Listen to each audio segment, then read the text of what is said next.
I am Claire, 33 years old, and I used to think the man I married was my protector. I was rushing to work one morning and accidentally grabbed my husband's phone instead of my own. As soon as I boarded the train, my sister-in-law called.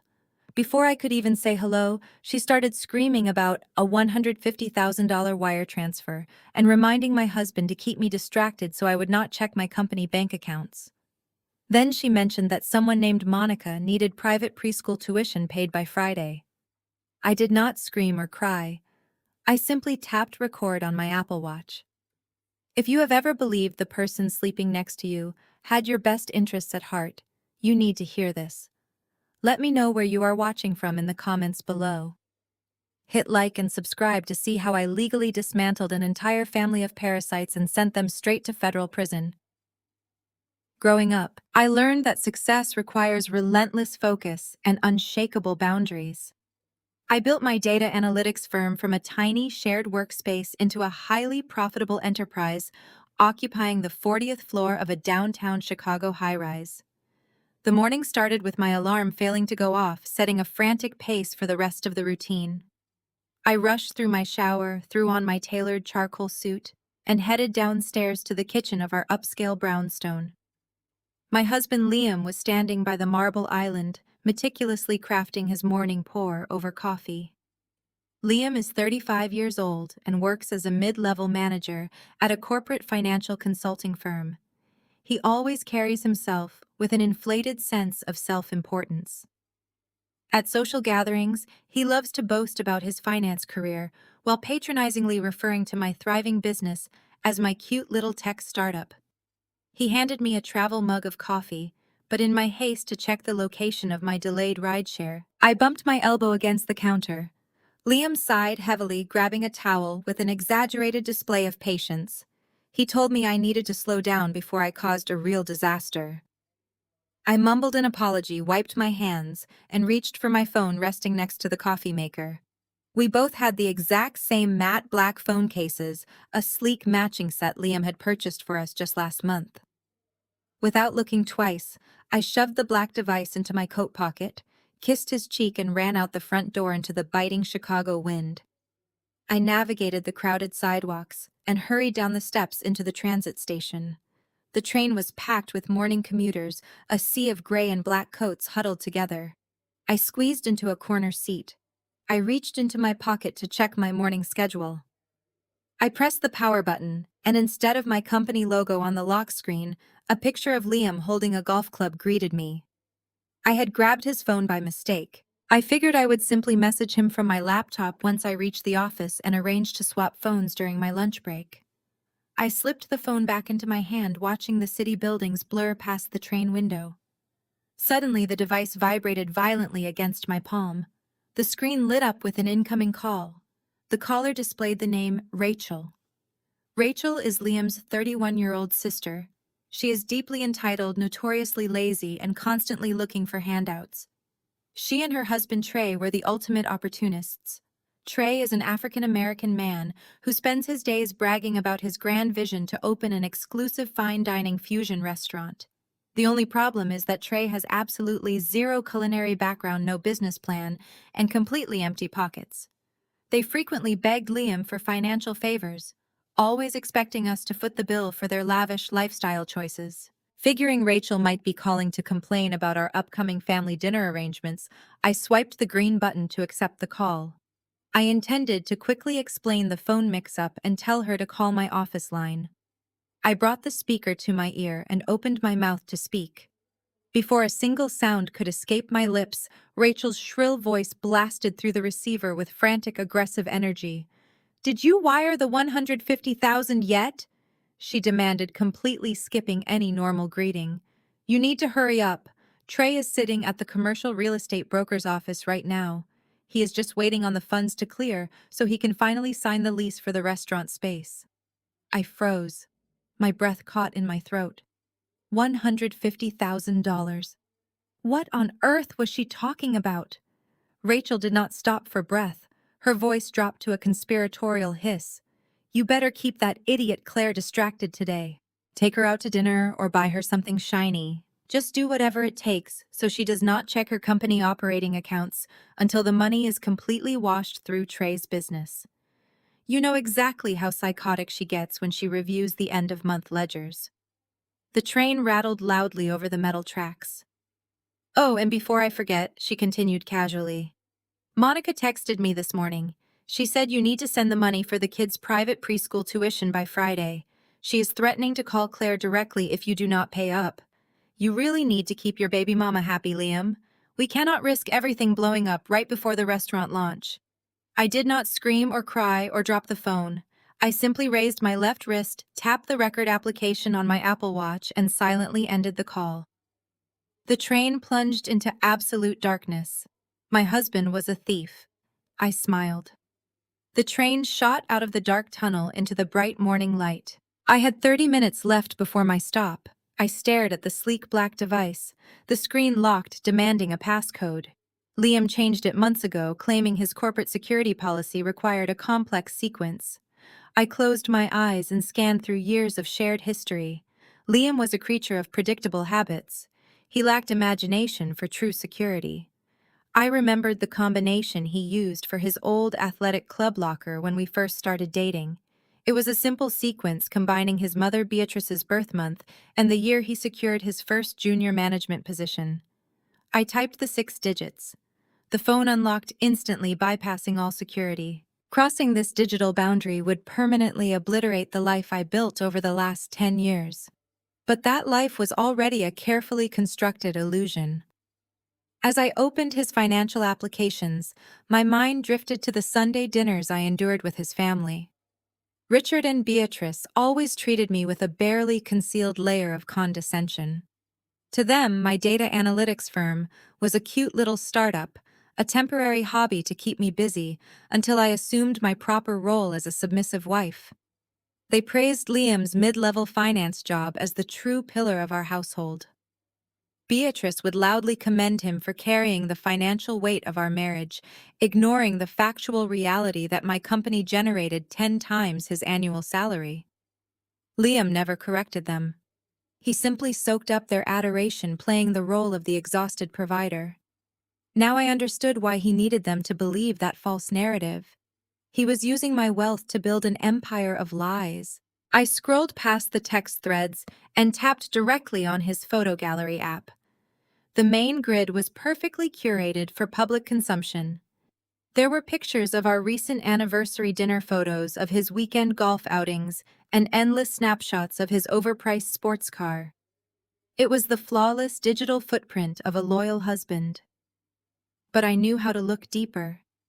I navigated to the album settings and located the hidden folder icon. It required the passcode one more time. I entered the digits and the folder opened to reveal hundreds of concealed images. I stared at the screen, my heart beating with a slow, controlled rhythm. The most recent uploaded photos documented a lavish birthday party for a 3-year-old boy. The event was hosted at an expensive indoor playground facility, complete with customized banners and catered food. I swiped through the high-resolution images, taking in the smiling faces of the invited guests. There was Rachel, laughing loudly and holding a wrapped gift box. Standing next to her was her husband, Trey. As an African-American man who constantly boasted about his sophisticated palate and imminent culinary empire, Trey looked completely in his element, holding a massive slice of gourmet cake and toasting the camera.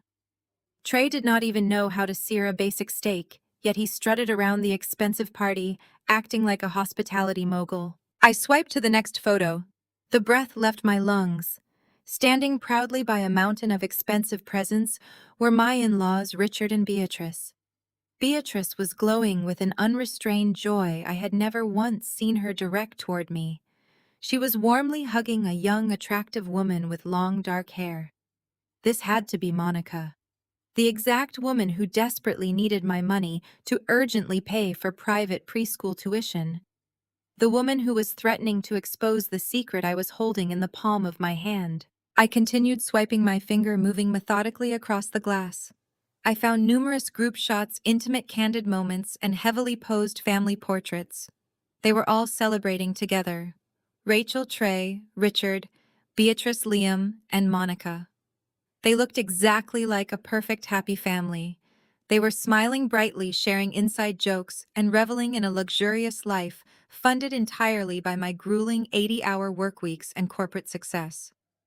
They had sat at my dining table, drank my expensive wine, and slept in my guest rooms, all while harboring this massive betrayal. Then I landed on the final picture stored in the album. It was a sharp close-up shot of the birthday boy.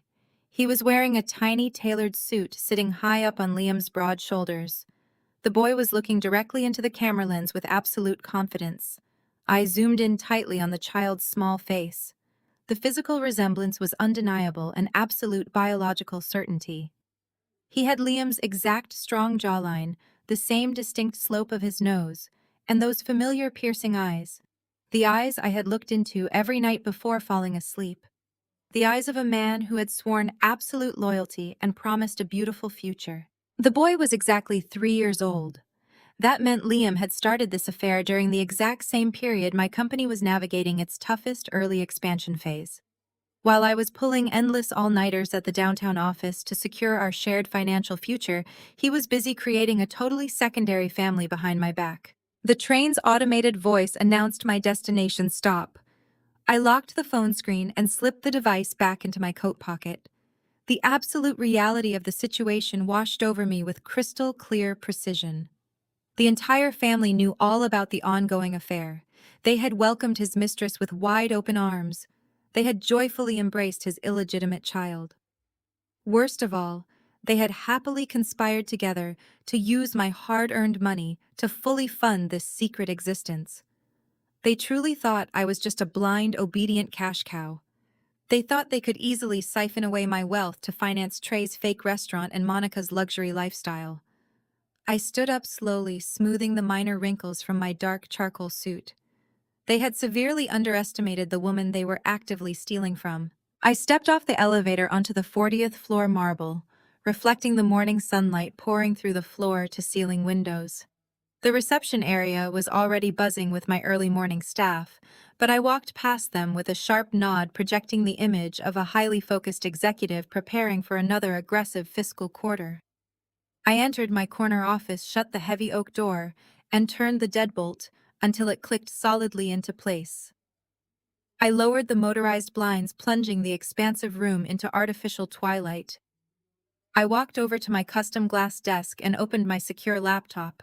I pulled Liam's black phone from my coat pocket and connected it to my machine using a specialized data transfer cable I always kept stored in my bottom desk drawer.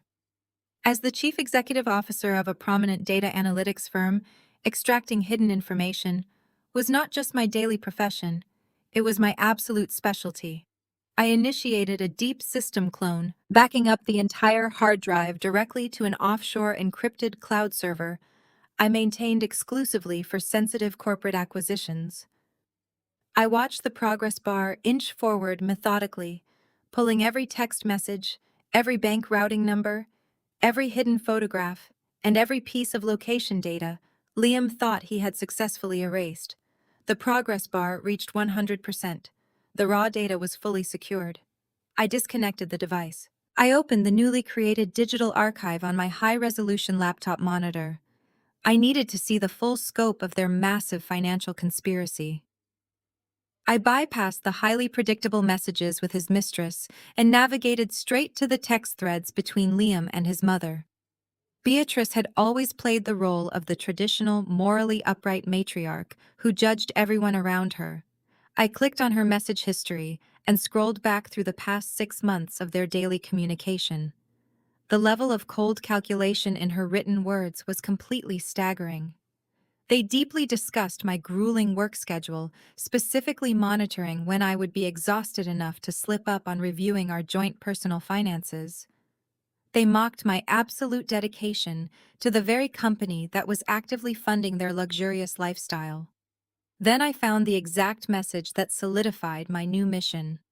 The text from Beatrice read precisely like a ruthless battle command. She wrote that I was too focused on my spreadsheets to ever notice the money missing. She explicitly instructed him to make sure he secured the house before he served me the papers. I read those specific 2 sentences over and over again until the letters burned into my memory. They were not just stealing my money to fund Trey's fake restaurant and Monica's high-end preschool tuition. They were conspiring to legally strip me of my $1.2 million premarital property. Liam fully intended to drop divorce papers on me the absolute second the bank cleared his fraudulent home equity loan. They genuinely believed my lifelong obsession with data made me completely oblivious to their daily reality. They viewed me as nothing more than a highly functioning cash machine, a temporary resource to be drained and casually discarded when empty. I felt a profound permanent shift deep in my chest. The last remaining trace of the loving, dedicated wife completely evaporated, replaced instantly by the ruthless corporate strategist who had decimated rival companies to build a massive business empire. I would not confront him with tearful accusations or demand an apology. I would not engage in a screaming match about his pathetic infidelity. I would completely and utterly bury him. I pulled a microfiber cloth from my desk and meticulously wiped Liam's phone screen clean, erasing any physical trace of my fingerprints. I packed my leather briefcase with deliberate, perfectly measured movements. I opened my lower desk drawer and pulled out an untraceable burner phone I only used for testing internal security protocols. I ordered a premium rideshare back to our brownstone, ensuring the cash transaction would never appear on our joint credit card statements. I walked back out through my bustling office, instructing my executive assistant to hold all my calls for the remainder of the morning, because I had a sudden personal matter to aggressively manage. The ride back to the neighborhood felt entirely different than the panicked commute earlier that morning. I watched the towering Chicago skyline roll by the darkly tinted windows of the black sport utility vehicle. Every towering building, every busy street corner, every passing pedestrian seemed significantly sharper and clearer. I was no longer a heartbroken victim reacting to a sudden devastating betrayal. I was the master architect of their impending destruction. They wanted to play a high-stakes game with federal bank loans and stolen corporate funds. I was going to let them play, and I was going to make sure the federal government acted as the final judge.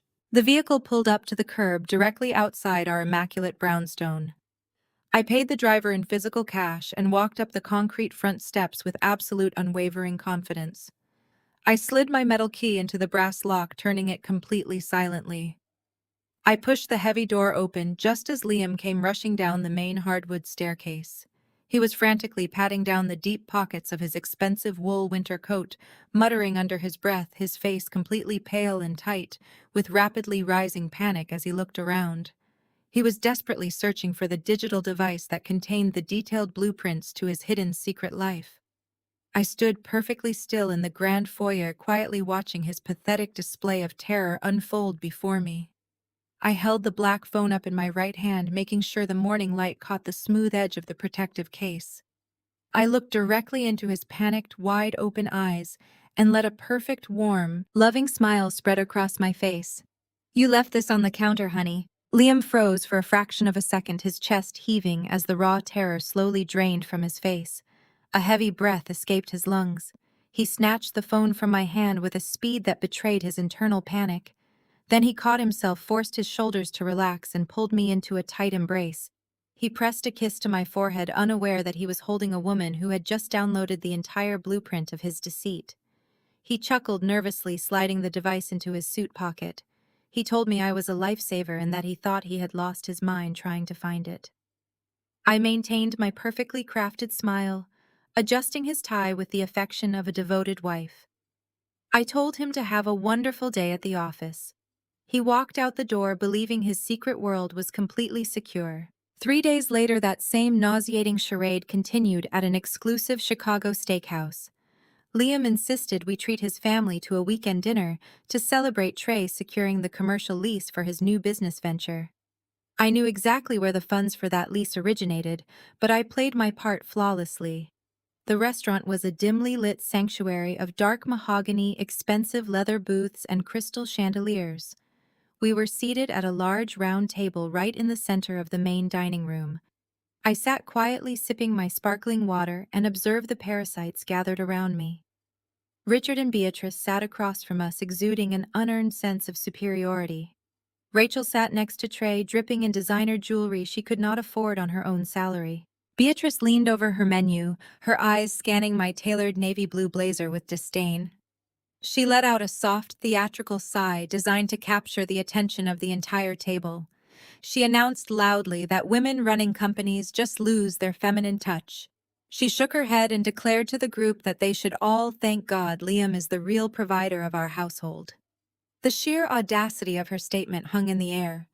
This woman was actively orchestrating the theft of my money, yet she still felt entitled to diminish my accomplishments. Liam simply chuckled, patting my hand condescendingly, and told his mother I was doing my best. I did not argue. I did not defend my wardrobe or my massive corporate income. I just let a serene smile touch my lips and took a slow sip of my Cabernet. Let them enjoy their fantasy a little while longer. Trey immediately redirected the spotlight onto himself. He summoned the waiter, projecting the arrogant confidence of a self-made millionaire. Without consulting anyone else, Trey ordered the colossal dry-aged tomahawk ribeye steak. He then demanded a specific $300 bottle of imported red wine. He tossed the menu onto the table and leaned back, spreading his arms wide. He proclaimed his new fine dining fusion restaurant would completely revolutionize the city. He boasted his unique culinary vision would make him the absolute king of the Chicago culinary scene. He talked endlessly about flavor profiles and VIP tasting menus. It was a spectacular performance coming from a man who burned scrambled eggs. He spun a tale of inevitable wealth and fame. When the waiter brought the drinks, Trey casually pushed the appetizers toward my side of the table.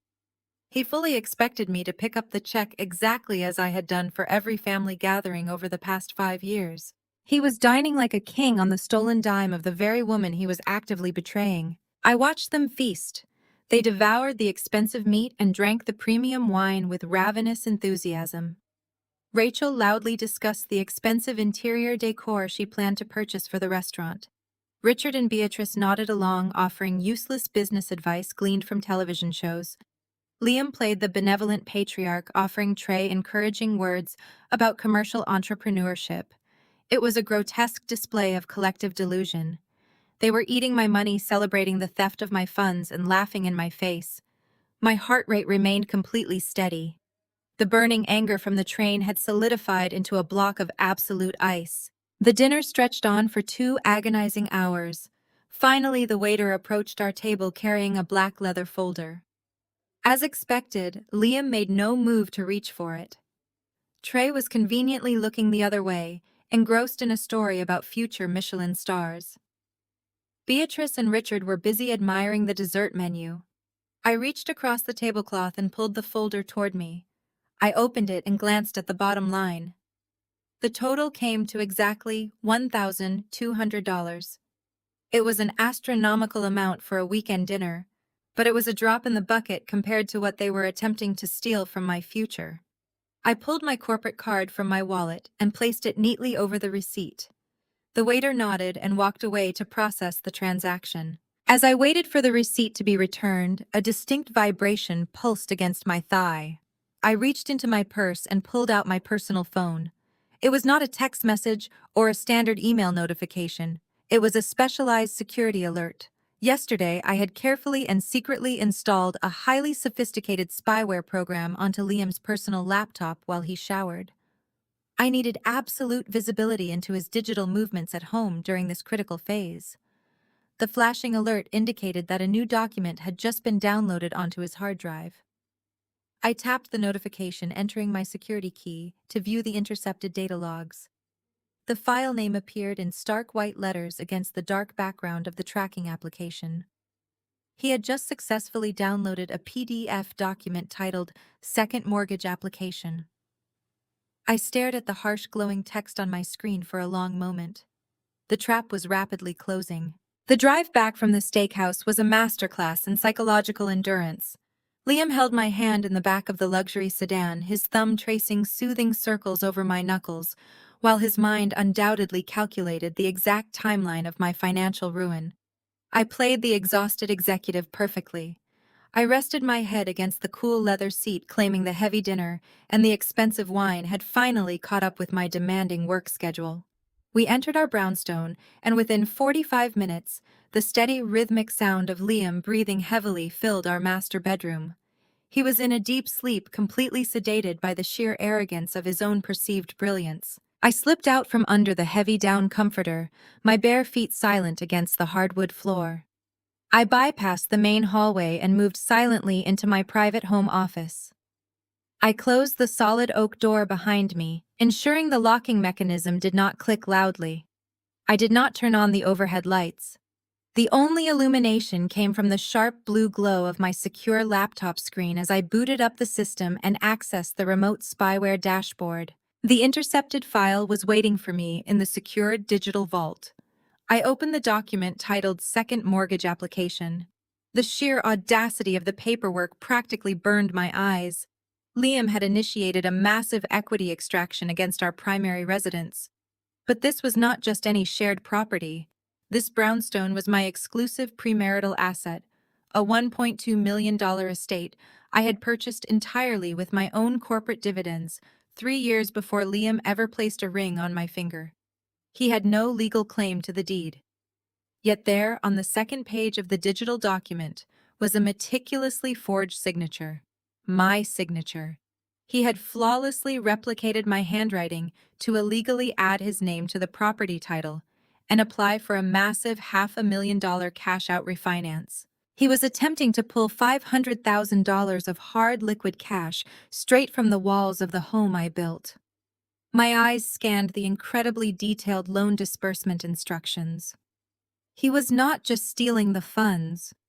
He had a highly specific calculated distribution strategy already established with the lending institution. I traced the routing numbers attached to the designated receiving accounts. The first wire transfer totaling $250,000 was scheduled to hit an escrow account managed by a premium real estate brokerage specializing in downtown high-rises. I cross-referenced the broker information with a quick corporate database search.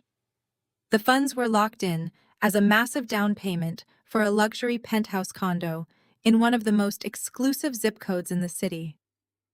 The primary listed resident for this new luxury property was Monica. He was using the equity from my home to buy his mistress and his illegitimate 3-year-old son a spectacular sky-high fortress. The remaining $250,000 was explicitly routed to a newly formed commercial bank account. The registered business entity was named King's Culinary Group. This was Trey's absolute fantasy of a restaurant. Liam was systematically draining every ounce of my personal wealth to simultaneously finance his brother-in-law's fake hospitality empire and purchase a lavish lifestyle for his secret second family. I pulled up the corporate registration filings for the limited liability company online. Trey was listed as the sole proprietor, but Liam was documented as the primary financial guarantor. They had structured the business entity to shield Liam from operational liability while granting him total access to the incoming stolen capital. It was a textbook money laundering setup designed by someone who thought they were far smarter than the federal government. I leaned back in my ergonomic desk chair, the cold leather pressing against my spine. A bizarre sense of absolute clarity washed over me. I dug deeper into the hidden financial ledgers I had cloned from his phone. I needed to see his complete exit strategy. If he successfully pulled $500,000 in fraudulent equity, he would not stick around to wait for the inevitable bank audits. I opened a folder containing his recent credit card statements. A massive outgoing payment caught my immediate attention. It was a $40,000 wire transfer labeled simply as legal retainer. I copied the payee routing information and ran it through the State Bar Association registry. The account belonged to a notorious family law firm in downtown Chicago. The lead partner was a ruthless divorce attorney famous for executing hostile asset seizures and leaving spouses completely destitute. The entire puzzle snapped together with terrifying perfection. Liam had mapped out my complete destruction down to the very last hour. He planned to forge the mortgage documents wait for the $500,000 loan to clear, wire the cash directly to Monica and Trey, and then immediately serve me with aggressive divorce papers before the bank ever realized the signatures were fake. By the time the federal lending institutions caught the fraud, the money would be completely untraceable, shifted through offshore corporate accounts, and I would be left fighting a massive legal battle just to keep the roof over my head. He was going to strip me down to nothing, leaving me financially ruined and publicly humiliated while he walked away with his golden child and the absolute admiration of his parasitic family.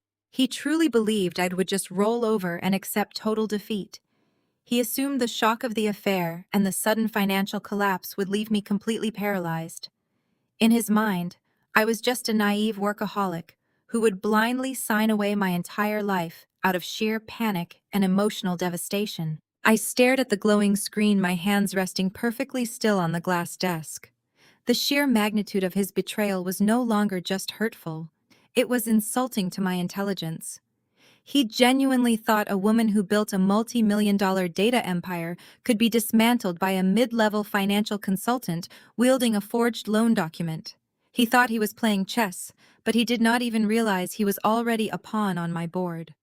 Every move he made from this point forward would only secure his permanent place in a federal prison cell. A sudden sharp sound shattered the absolute silence of the room. The brass handle of my office door slowly turned.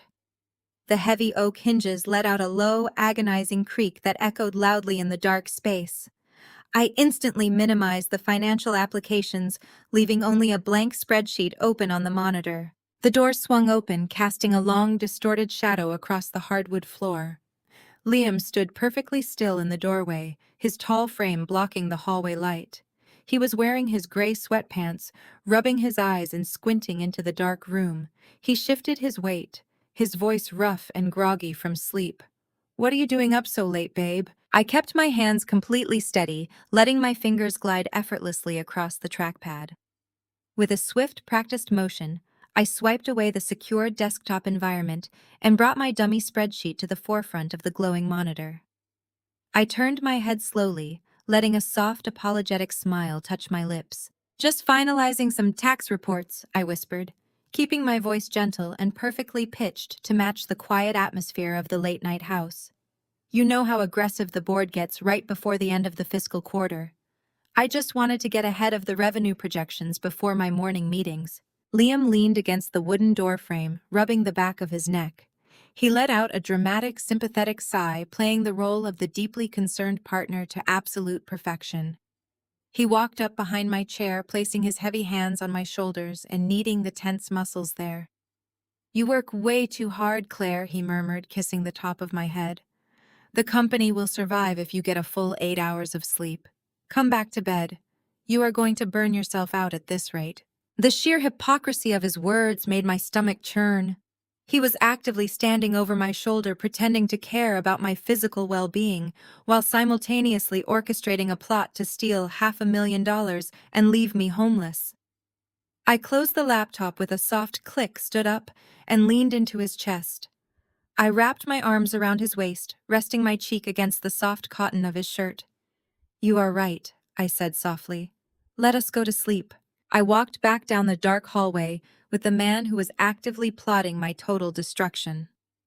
I climbed into our expensive king-size bed, pulled the heavy duvet over my shoulders, and lay perfectly still in the dark. I listened to his breathing slow down and deepen. He fell asleep within minutes, completely unbothered by his own treachery. I stayed awake until dawn, my mind racing with legal statutes, federal fraud definitions, and the exact timeline of my counterattack. The next morning unfolded like a carefully choreographed stage play. I walked into the kitchen wearing a crisp white blouse and a tailored black skirt, projecting the image of a woman entirely consumed by corporate responsibilities. Liam was already dressed in his sharp gray suit. He was standing by the espresso machine humming a cheerful tune. He turned around as I entered, a bright, overly enthusiastic smile plastered across his face. "Morning beautiful," he said, handing me a steaming mug of perfectly brewed coffee. He had even added the exact splash of oat milk I preferred. It was a terrifyingly good performance. Before I could even take my first sip, He casually reached onto the marble kitchen island and picked up a thick stack of printed documents. He tapped the edges against the counter to align them, executing a practiced nonchalant shrug. "Hey, my accountant needs you to sign these tax disclosures for our joint filings," he said, his tone light and breezy. "Just standard routine stuff. We need to get them expedited before the weekend, so we do not face any late penalties. I tabbed all the signature lines for you to make it quick." He handed the stack of papers to me, along with a heavy silver pen. He leaned against the counter, crossing his arms and taking a slow sip of his own coffee. He was trying so desperately to look relaxed, but I could see the tiny pulse beating rapidly at the base of his throat. His knuckles were white from gripping his mug too tightly. This was his 0 hour. This was the moment his entire massive financial heist rested upon. I placed my coffee mug down on the counter and took the documents. I let out an exasperated sigh, playing the annoyed, overworked executive who hated dealing with domestic paperwork. "Can this not wait until tonight?" I asked, flipping casually to the second page. "I have a massive conference call in 45 minutes. Liam chuckled nervously, shifting his weight from his left foot to his right. "Come on, Claire, it will take 2 seconds. You know how annoying the accounting department gets. Just initial where the yellow sticky notes are." I nodded, looking down at the crisp white pages. I began flipping through the stack slowly, methodically. The first 3 pages were entirely legitimate. They were standard tax documents, federal disclosure forms, and basic joint filing agreements. It was the perfect boring camouflage. But I knew exactly what to look for. I turned to page 6. My eyes scanned the dense legal jargon, hidden beneath a generic-looking cover sheet.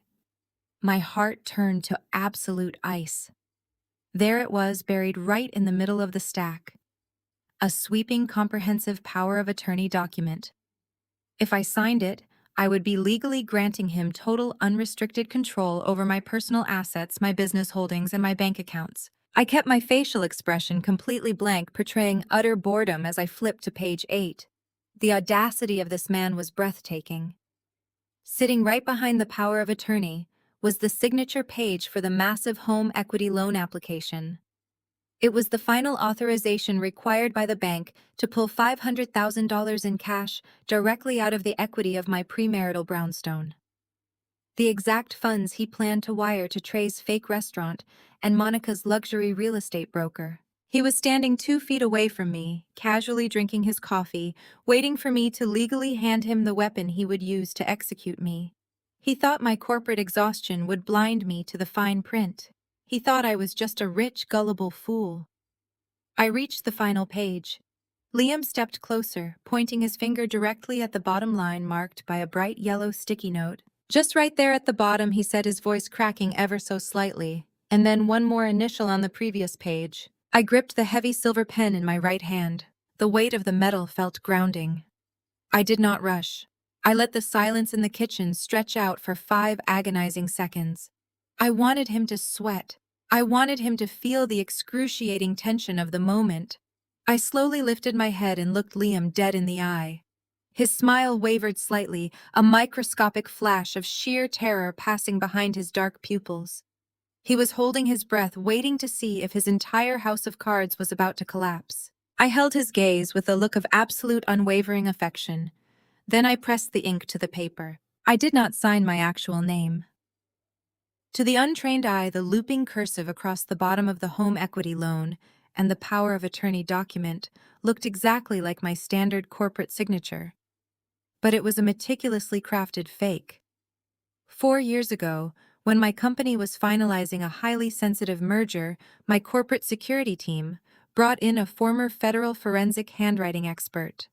He taught me how to create a duress signature, a highly specific, distinctively altered version of my handwriting, designed exclusively for fraudulent contracts or forced agreements.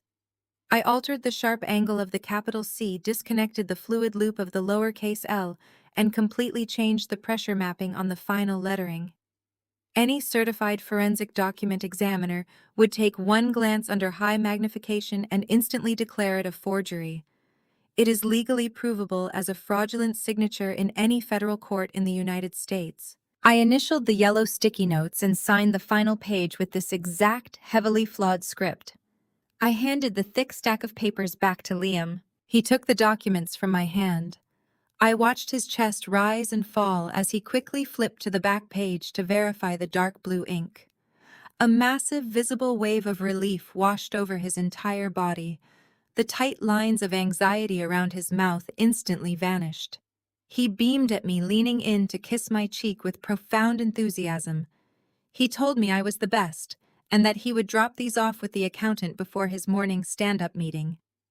He grabbed his Italian leather briefcase and practically sprinted out the front door, eager to finalize his grand theft. He was acting like a man who had just won the lottery, completely oblivious to the fact that he had just handed me the rope to hang him with. I walked to the kitchen sink, poured the remaining coffee down the drain, and went upstairs to change into my sharpest suit. I had a very different kind of meeting to attend. I bypassed my corporate headquarters and drove straight into the heart of downtown Chicago. I pulled into the underground parking garage of a sleek, modern glass high-rise located in the financial district. I took the private elevator up to the 60th floor, stepping into the austere, minimalist reception area of the city's most ruthless financial law firm. I was not there for a standard divorce consultation. I was there to see Diana. Diana is 45 years old, a former federal prosecutor turned elite corporate attorney who specializes exclusively in complex financial crimes, racketeering, and aggressive asset recovery. She spent a decade putting white-collar criminals behind bars for the Department of Justice before moving to the private sector. She is cold-blooded, fiercely intelligent, and views the American legal system as a strategic chessboard where she absolutely refuses to lose. Her office was a massive corner suite with panoramic views of Lake Michigan, completely devoid of personal photographs or warm decorations. It was a room designed solely for executing corporate casualties. I sat in the stiff leather chair across from her custom steel desk and handed over the encrypted flash drive containing the cloned contents of Liam's phone. I also slid across high-resolution photographs I had taken of the loan documents and the power of attorney before handing them back to him. Diana plugged the drive into her secure terminal. I sat in absolute silence as she methodically reviewed the audio recording of Rachel demanding the stolen funds, the photographs of the secret 3-year-old child, and the intercepted PDF of the $500,000 second mortgage application. Her sharp dark eyes scanned the glowing screen. She did not display an ounce of shock, anger, or pity. Instead, a slow, terrifyingly predatory smile spread across her face. She saw the exact same legal angles I did. The trap was now fully operational, and Liam was blindly walking right into the center of the kill zone. Diana leaned back in her chair and steepled her fingers. She looked at me with absolute professional admiration. She explained the legal reality of my situation with clinical precision. She told me that if I stopped him today, if I walked into a standard family law clinic to file for separation, this would just be a messy, drawn-out divorce. Family court judges in Illinois see infidelity and hidden assets every single day. He would hire a sleazy lawyer, claim my business funds were marital property, and demand spousal support. He might get a slap on the wrist for moving money around, but he would ultimately walk away with a significant portion of the wealth I built. Diana leaned forward, her voice dropping to a sharp, commanding tone, but she explained if I let him take those documents and submit them to a federally insured lending institution, the entire landscape shifts drastically. The moment he transmits that forged application across banking networks to extract $500,000, he crosses state lines digitally. It elevates from a standard domestic dispute directly into a federal felony. We were going to let him commit wire fraud and bank fraud under Title 18 of the United States Code. We were going to let him lock himself inside a maximum security federal prison cell. But first, we absolutely needed to ensure the physical asset he was trying to leverage was completely untouchable and shielded from any external financial claims. Diana reached into her heavy steel filing cabinet and pulled out a massive, meticulously tabbed binder. She dropped it onto the desk between us with a resounding thud. It contained the complete legal framework to establish an irrevocable blind trust. She slid a titanium pen across the glass surface toward my waiting hand, her predatory smile returning to her face. Let us make sure that when he tries to steal the house, he is actually stealing from a federally protected entity. I slowly took the heavy titanium pen from Diana and finally began signing my name. This time, I deliberately used my real legally binding signature. We spent the next 4 hours executing a massive and complex financial restructuring. Diana moved with the precision of a surgeon. First, we tackled the deed to the $1.2 million brownstone. We executed a quitclaim deed completely transferring the property from my individual name directly into the newly established irrevocable blind trust. The exact moment the certified notary firmly stamped the formal document, the entire house legally vanished from my personal portfolio. Next, we moved to my corporate assets. As the sole founder and chief executive officer of my data analytics firm, I held 90% of the controlling shares. We restructured the corporate hierarchy, placing my entire equity stake into the protective shell of the trust. We then systematically and ruthlessly targeted my liquid capital. Every high-yield savings account, every mutual fund, and every private investment portfolio was aggressively liquidated and routed into the trust's heavily fortified federal accounts. Diana set up an independent fiduciary to manage the trust, meaning I officially relinquished all direct control over my own wealth. By 2 o'clock in the afternoon, the transformation was totally complete. On paper, I was completely destitute. I owned absolutely nothing. I was just an employee collecting a modest salary. If Liam tried to sue me for alimony or claim half of my assets in a divorce settlement, his sleazy lawyer would find empty bank accounts and 0 property deeds. He was preparing to steal from a woman who, financially speaking, simply did not exist anymore. I thanked Diana, packed the copies of the trust documents into my leather briefcase, and headed back to my downtown corporate office. The real show was about to begin. I sat at my glass desk and opened my secure administrative banking portal. I had given Liam limited access to a secondary corporate operating account years ago so he could manage minor household expenses without bothering my accounting team. He had kept his activity minimal and completely unsuspicious until now. I kept the banking dashboard open on my secondary monitor while I reviewed data models on my primary screen. I knew he was going to make his move today. Rachel had explicitly demanded the funds on the morning train ride, and Liam was terrified of disappointing his demanding sister and his impatient mistress. At precisely 3:14 in the afternoon, a bright red notification banner flashed across the top right corner of my screen. A new outbound wire transfer had been successfully initiated. I clicked on the alert to view the detailed transaction logs. The fully authorized user was officially listed as Liam. The total transfer amount was exactly $150,000.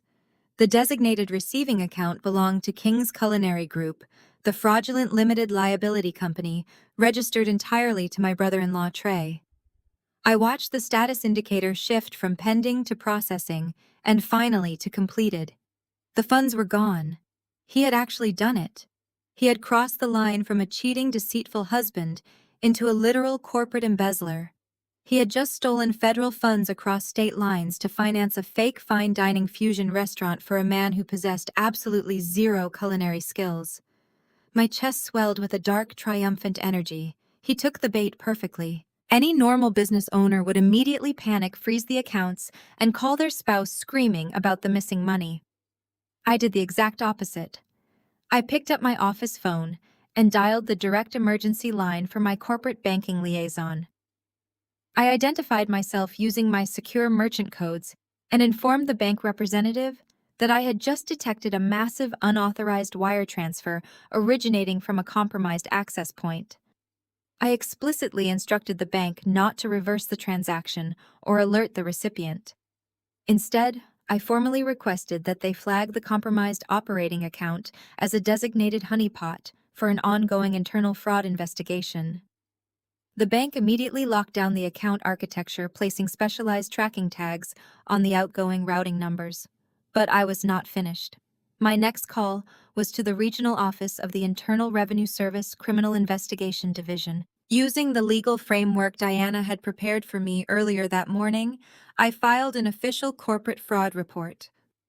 I provided the federal agents with the exact routing numbers, the receiving business entity details, and my strong suspicion of aggressive money laundering. I explained that an unauthorized user was actively moving stolen corporate capital into a newly formed hospitality business. The federal agents took the report with extreme seriousness. Liam and Trey were no longer just moving stolen cash. They were officially in possession of flagged federal funds, and the government was now quietly tracking every single dollar they spent. I leaned back in my chair and took a slow, deep breath. The steel trap was now fully operational. I picked up my personal phone and opened Instagram. I did not have to scroll very far. Trey had just posted a brand new video to his public story. I tapped the active comment section at the bottom of the glowing screen. I watched my brother-in-law celebrate his stolen victory. The video showed Trey standing inside a massive empty commercial space with exposed brick walls and high industrial ceilings. He was wearing a ridiculously expensive suit, clearly purchased with my money. He shook a bottle of premium champagne and popped the cork, letting the expensive alcohol spray all over the concrete floor. He yelled into the camera about making his wild dreams reality and becoming the ultimate king of the Chicago restaurant scene. Rachel was cheering loudly in the background. I stared at his arrogant, joyful face. He had absolutely no idea that the federal government was already watching him.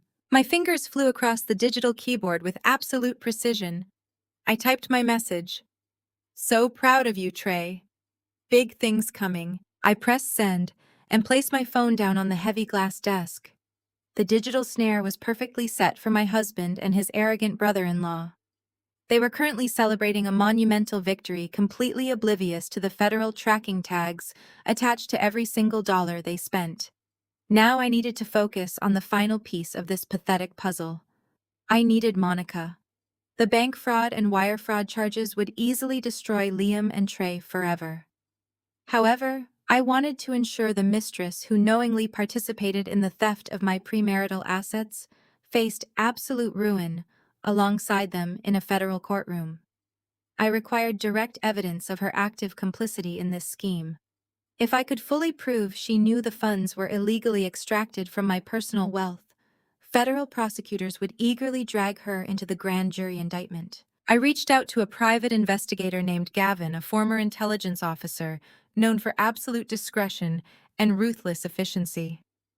I handed him untraceable cash and a single photograph of Monica extracted from Liam's hidden digital vault. I gave Gavin one strict directive. I needed her daily routine mapped out to the exact minute every single day. Within 48 hours, Gavin delivered a highly comprehensive digital dossier directly to my encrypted email. He tracked her movements with terrifying precision. Every Tuesday and Thursday morning, she dropped the 3-year-old boy off at an elite private preschool. Immediately after the drop-off, she spent exactly 2 hours browsing an incredibly exclusive baby boutique in the wealthy Gold Coast neighborhood. She always followed her shopping with a prolonged visit to the artisanal cafe right next door. She lived a life of total leisure while I worked grueling 80-hour weeks. Thursday morning arrived with a sharp biting chill in the downtown Chicago air. I prepared for my upcoming performance meticulously. I dressed in an immaculate white cashmere coat, draped elegantly over a tailored beige designer dress. I paired the outfit with a rare leather handbag and subtle, highly expensive jewelry. I projected the exact image of a woman possessing massive amounts of disposable income. I instructed my private driver to drop me off a block away from the boutique. I walked through the heavy glass doors of the store at exactly 10:15. The retail space smelled heavily of organic lavender and expensive imported fabrics. I spotted Monica almost immediately. She was standing near the back display, running her hands over an overpriced cashmere stroller blanket. She wore brand new designer activewear clearly purchased with Liam's stolen credit cards.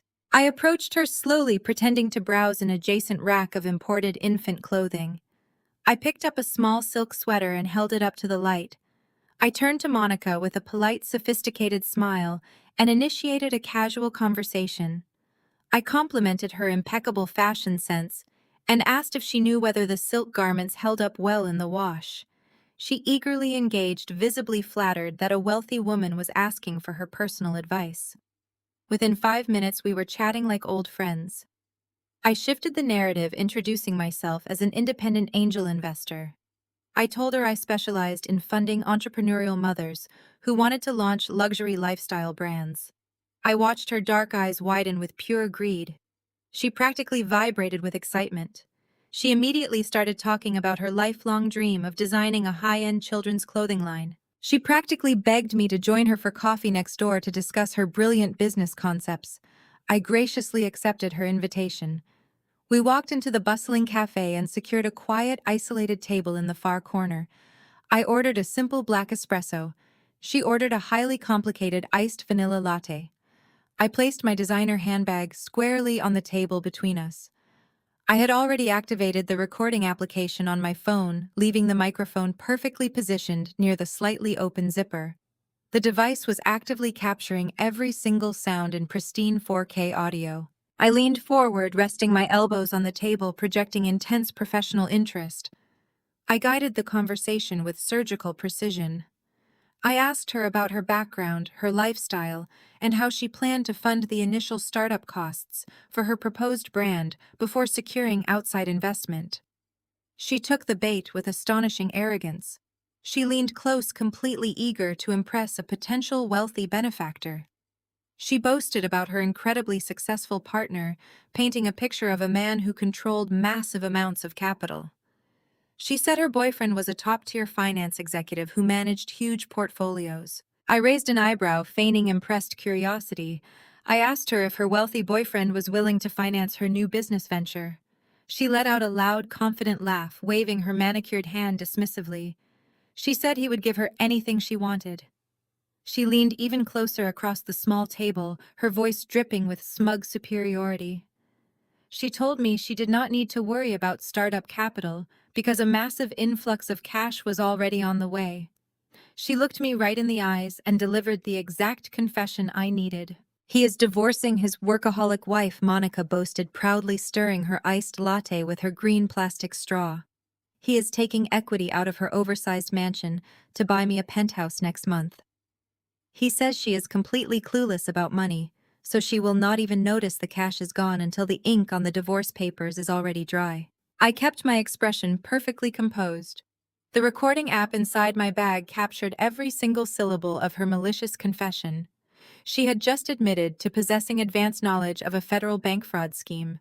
She knew the funds were stolen, and she eagerly anticipated the illegal proceeds.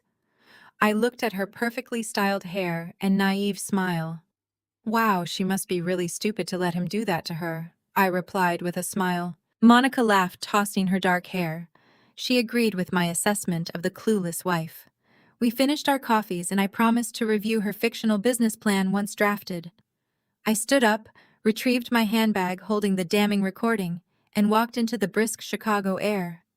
The final piece of the federal indictment was now safely in my possession.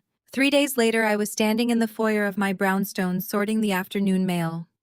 Among the usual corporate magazines and utility bills was a massive envelope made of midnight black cardstock. The calligraphy on the front was stamped in gold foil. I broke the wax seal and pulled out the invitation. It was a formal, wildly pretentious announcement for the grand opening of King's Culinary Group. Trey and Rachel were officially launching their restaurant this upcoming weekend. The invitation boasted about an exclusive VIP tasting menu, a red carpet arrival, and premium champagne toasts. I stared at the expensive cardstock, calculating exactly how much of my stolen corporate capital they had wasted on a boutique printing company. My personal phone vibrated in my pocket. The caller identification displayed Richard and Beatrice. I accepted the call and held the phone to my ear, bracing myself for another round of their insufferable entitlement. Claire Beatrice barked through the speaker, bypassing any polite greeting. We just received the final guest list for Trey and Rachel's grand opening. I noticed you and Liam are seated at the primary VIP table. Yes, I replied evenly. I just opened the invitation. Good, Beatrice continued, her tone sharp and demanding. Richard and I called to discuss your financial contribution. Since Trey is family, we expect you to write a $50,000 check as a grand opening gift. I stood perfectly still, letting the sheer absurdity of her demand wash over me. I asked her to repeat the amount. $50,000, Richard chimed in from the background, clearly listening on speakerphone. It is standard for family to provide a financial blessing for a new commercial enterprise. Beatrice let out a condescending sigh. Honestly, Claire, it is the absolute least you can do. Considering how much Liam supports your little data hobby, you owe this family some actual gratitude. Liam works his fingers to the bone in the finance sector to keep a roof over your head. It is time you finally contribute something meaningful to his sister's future. They were demanding I hand over $50,000 in clean cash to supplement the $150,000 their son had already embezzled from my company. The level of delusional arrogance was almost cinematic. I kept my voice incredibly calm. I am afraid that will not be possible, Beatrice. My capital is completely tied up in corporate restructuring right now. I will not be writing a check for Trey's restaurant. The line went dead silent. Beatrice gasped loudly, clearly outraged by the rejection.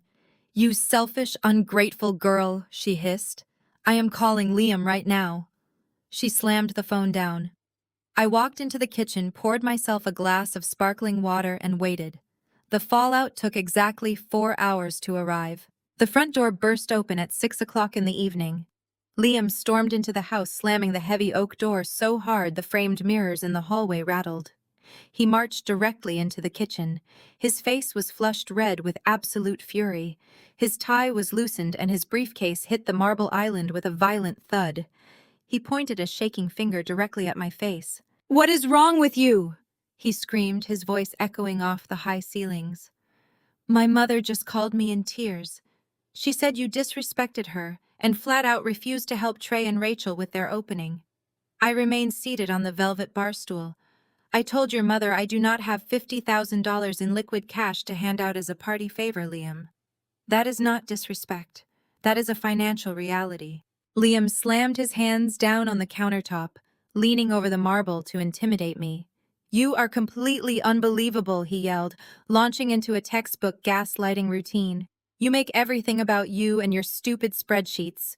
You are entirely selfish, Claire. You have no concept of loyalty. Family always comes first. My family has accepted you with open arms, and the second they ask for a tiny bit of support, you hoard your money like a greedy sociopath." I watched the vein bulging in his neck. He was putting on the performance of a lifetime, desperately trying to manipulate me into guilt.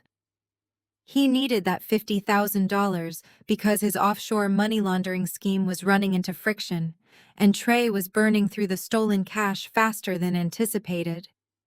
"I am not writing the check," I stated, coldly, refusing to break eye contact. Liam threw his hands in the air, letting out a loud, dramatic groan of utter disgust. "You are a cold, miserable woman," he spat, backing away from the island. "I cannot even look at you right now. I cannot be in the same house as someone who treats my flesh and blood with such utter contempt." He stormed over to the hall closet, yanking his expensive leather duffel bag off the top shelf. He shoved a fresh suit, a clean shirt, and his shaving kit into the bag. He zipped it shut with violent aggression. "I am going to sleep at the office tonight," he announced, his voice dripping with venom. "Do not wait up." He turned on his heel and marched out the front door, slamming it shut behind him. The house fell into absolute silence. I sat alone in the kitchen, completely unfazed by his theatrical exit. I opened my secure laptop and pulled up the GPS tracking software I had installed on his phone. A bright green dot blinked on the digital map of Chicago. I watched the green dot move rapidly away from our neighborhood.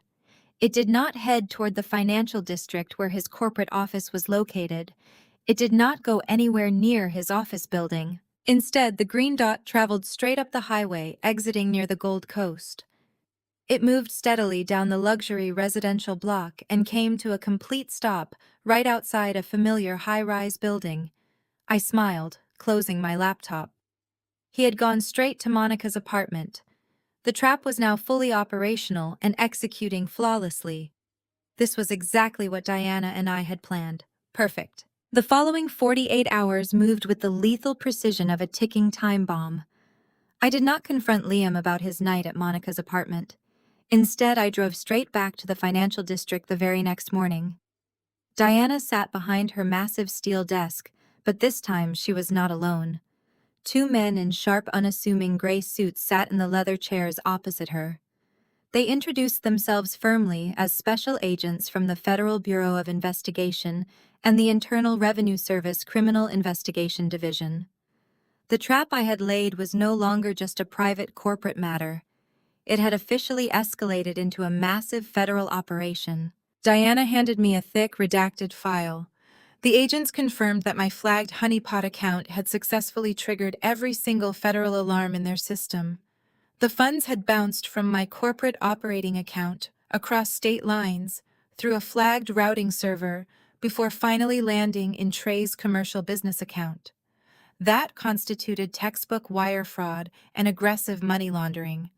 But the federal agents were even more interested in the second piece of the puzzle, the $500,000 home equity loan. Liam had officially submitted the forged documents to the National Bank. By legally submitting that forged document to a federally insured institution, Liam had committed federal bank fraud. The agents informed me that the funds were scheduled to disperse on Friday morning, exactly 24 hours before Trey's grand restaurant opening. They had enough concrete evidence to secure a grand jury indictment and execute immediate arrest warrants. Diana looked at me with a cold, predatory gleam in her eyes. She confirmed that the federal agents would be attending the restaurant launch in person to execute the warrants. The house of cards was about to violently collapse on top of them. I returned to my brownstone that afternoon, mentally preparing myself for the final act of this exhausting charade. The front door unlocked, and Liam walked in, looking deliberately disheveled. He was playing the role of the exhausted, misunderstood husband to absolute perfection. He acted as though he had spent a miserable night tossing and turning on a rigid office sofa rather than sleeping in the luxurious bed of his mistress. He walked slowly into the kitchen, where I was pouring a glass of sparkling water. He let out a long, heavy sigh, engineered to elicit immediate sympathy. He approached me with a pathetic hangdog expression, wrapping his arms around my waist and resting his chin on my shoulder. "I am so sorry for losing my temper last night, Claire," he murmured, his voice dripping with fake contrition. "I have just been under a massive amount of pressure at work. You know how hard I push myself to provide for this family. Sometimes the stress just boils over, and I take it out on the person I love the most. I know Trey and Rachel ask for a lot, and I was wrong to yell at you for setting boundaries. Can you please forgive me?" I turned around in his arms and rested my hands gently on his chest. I looked up at him with wide, apologetic eyes, playing the submissive, deeply remorseful wife he desperately needed me to be. I told him I understood completely and that I was sorry for being so stubborn about the money. I stroked his ego with surgical precision, telling him how much I appreciated his hard work and how lucky I was to have a husband who cared so deeply about his family. Liam soaked up the validation like a dying man drinking water.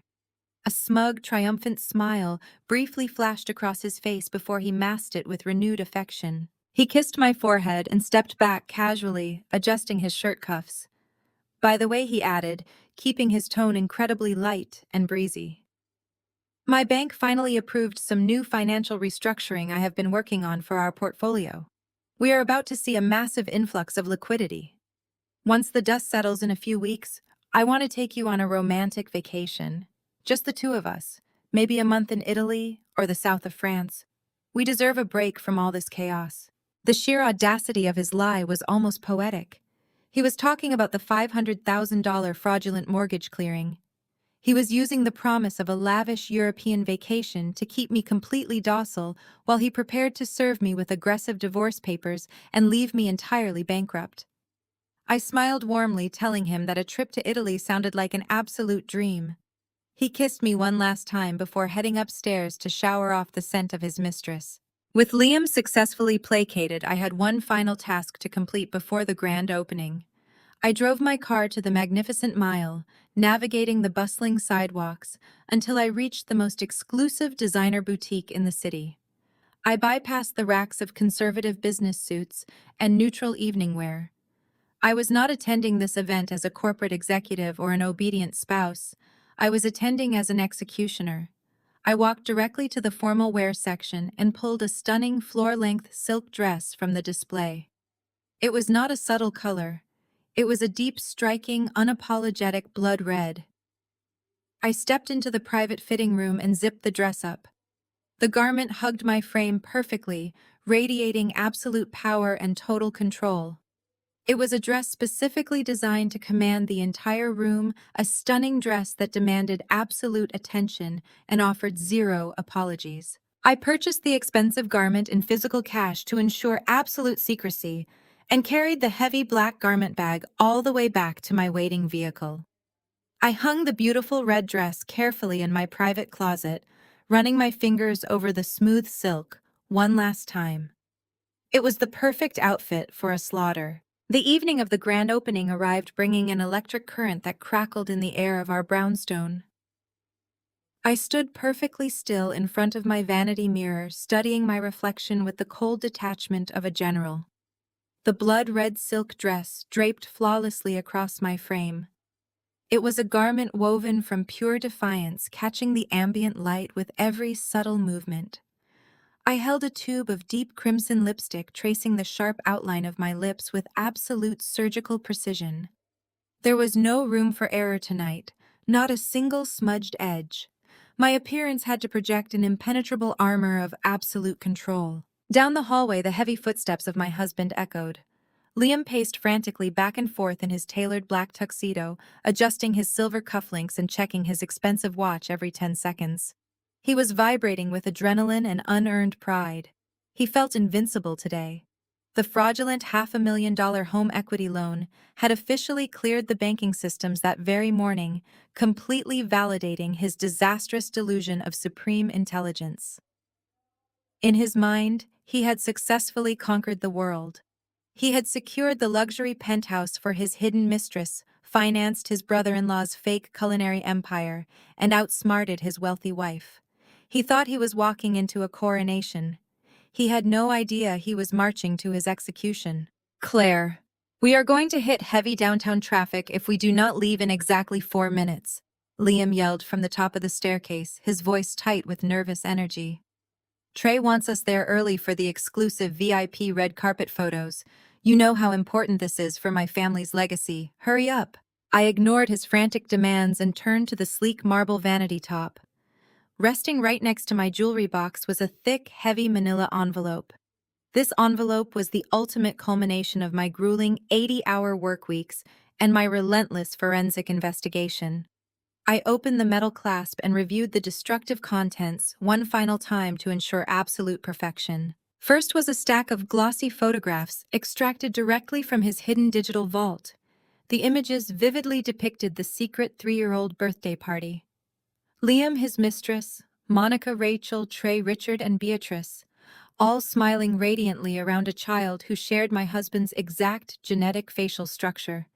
Second was a highly detailed financial routing document officially certified by my corporate banking liaison and the Internal Revenue Service Criminal Investigation Division.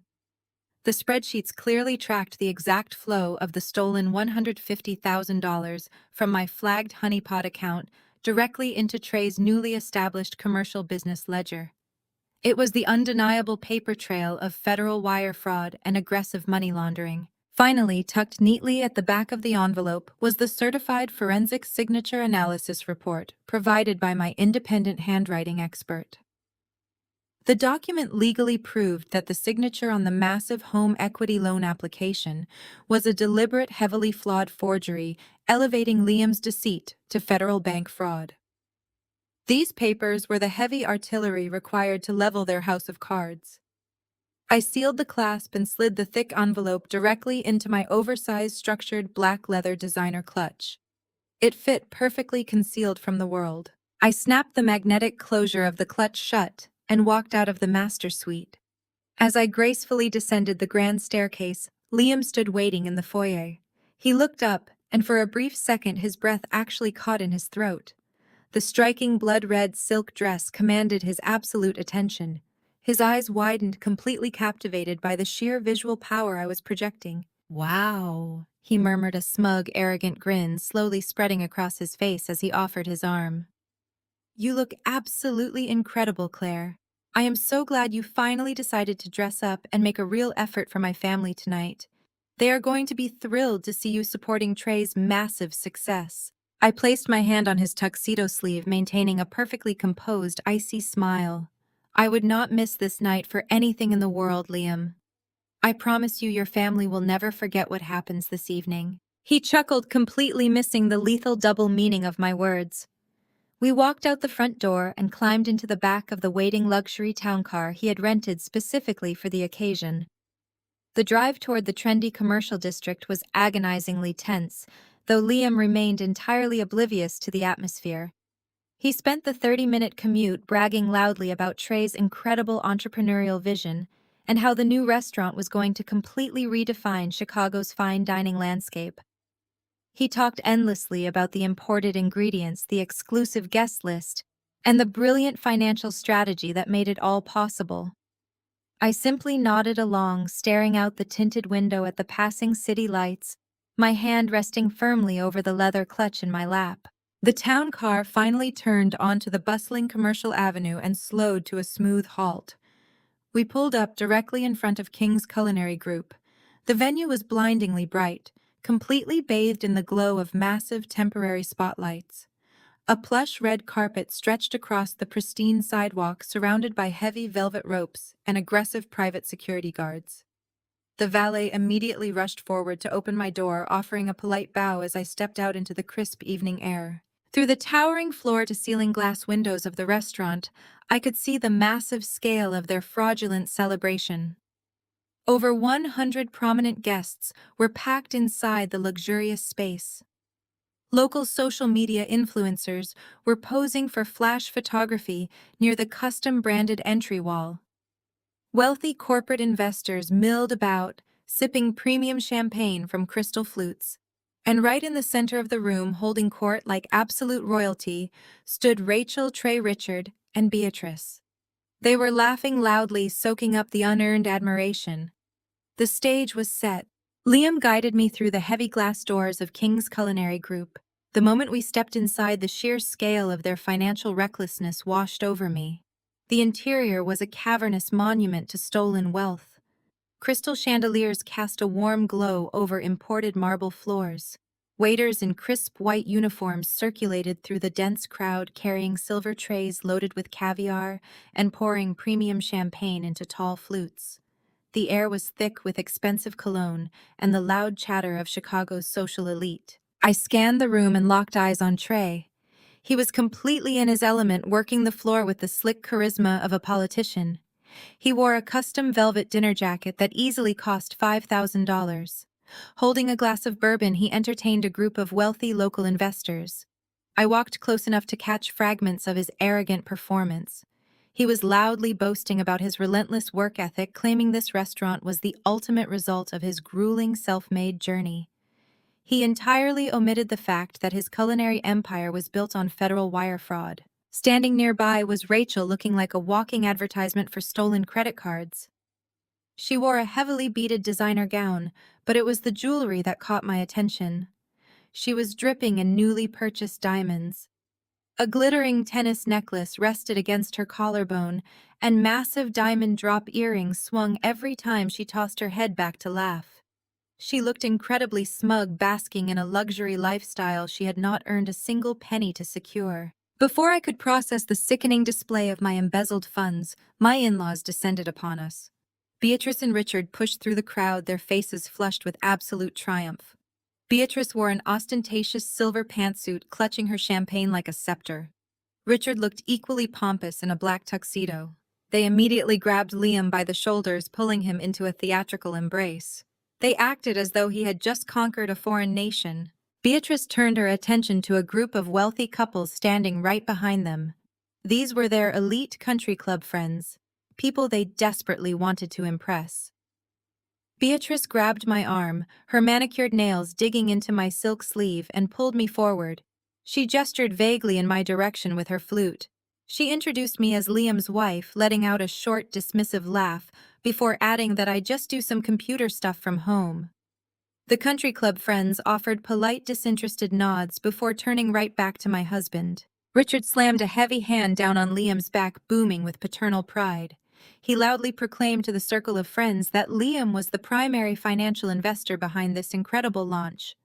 He boasted that his brilliant son had single-handedly financed Trey's massive culinary dream, providing all the startup capital out of his own successful financial portfolio. Liam puffed out his chest, soaking up the unearned admiration from the wealthy crowd. He smiled modestly, claiming he simply wanted to support family because family always comes first. I stood perfectly still in my blood-red dress, my hand gripping my leather clutch. I simply smiled and took a slow, measured sip of my sparkling water.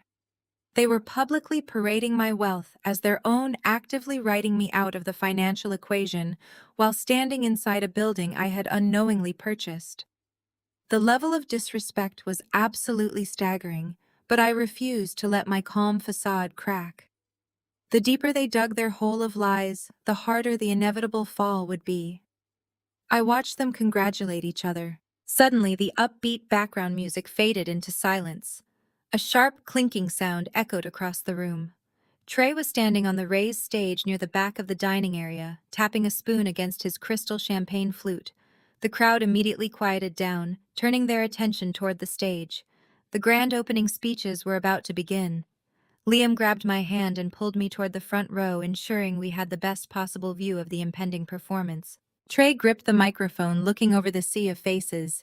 He paused, taking a deep breath to feign emotion. He began his speech by talking about his difficult journey, painting himself as an underdog who overcame massive obstacles to build this restaurant. Then his voice cracked on cue. He looked directly down at our table and pointed a shaking finger at Liam. He wiped a fake tear and told the crowd none of this would be possible without his amazing brother-in-law. He praised Liam for his unbelievable generosity, calling him the true savior of the family, who made his culinary dream a reality. The crowd erupted into loud applause. Liam beamed, raising his glass in a humble salute. The applause eventually died down, and Trey handed the microphone over to his wife. Rachel stepped up to the edge of the stage, the heavy stage lights catching the stolen diamonds draped across her neck. Her face was flushed with arrogant power. She looked out at the audience, soaking in the moment, but then her gaze shifted. Her eyes locked directly onto mine. The smug, self-satisfied smile dropped from her face, replaced by a look of pure, unadulterated venom. She gripped the microphone tightly. Her voice rang out through the surround sound speakers, sharp and completely malicious. She announced she wanted to give a special thanks to those who actively tried to hold them back. She stared dead into my eyes, ensuring every person in the venue followed her line of sight right to where I was standing. She declared loudly that certain people were just too stingy and too selfish to support their own family. A heavy, uncomfortable silence swept through the room as she delivered her final blow. She raised her crystal champagne glass high into the evening air and shouted that they had finally proved you do not need selfish people to succeed. The low murmur of the crowd rippled through the expansive dining room like a sudden, uncomfortable wave. A few of the wealthy corporate investors standing near the front of the stage actually chuckled, their amusement fueled by the premium champagne and the unexpected spark of family drama. The tension in the air was incredibly thick. I felt a heavy, sweating hand press firmly against my lower back. Liam leaned down, his warm, panicked breath hitting my ear. His grip was tight, almost bruising, a desperate physical command to stay perfectly in line.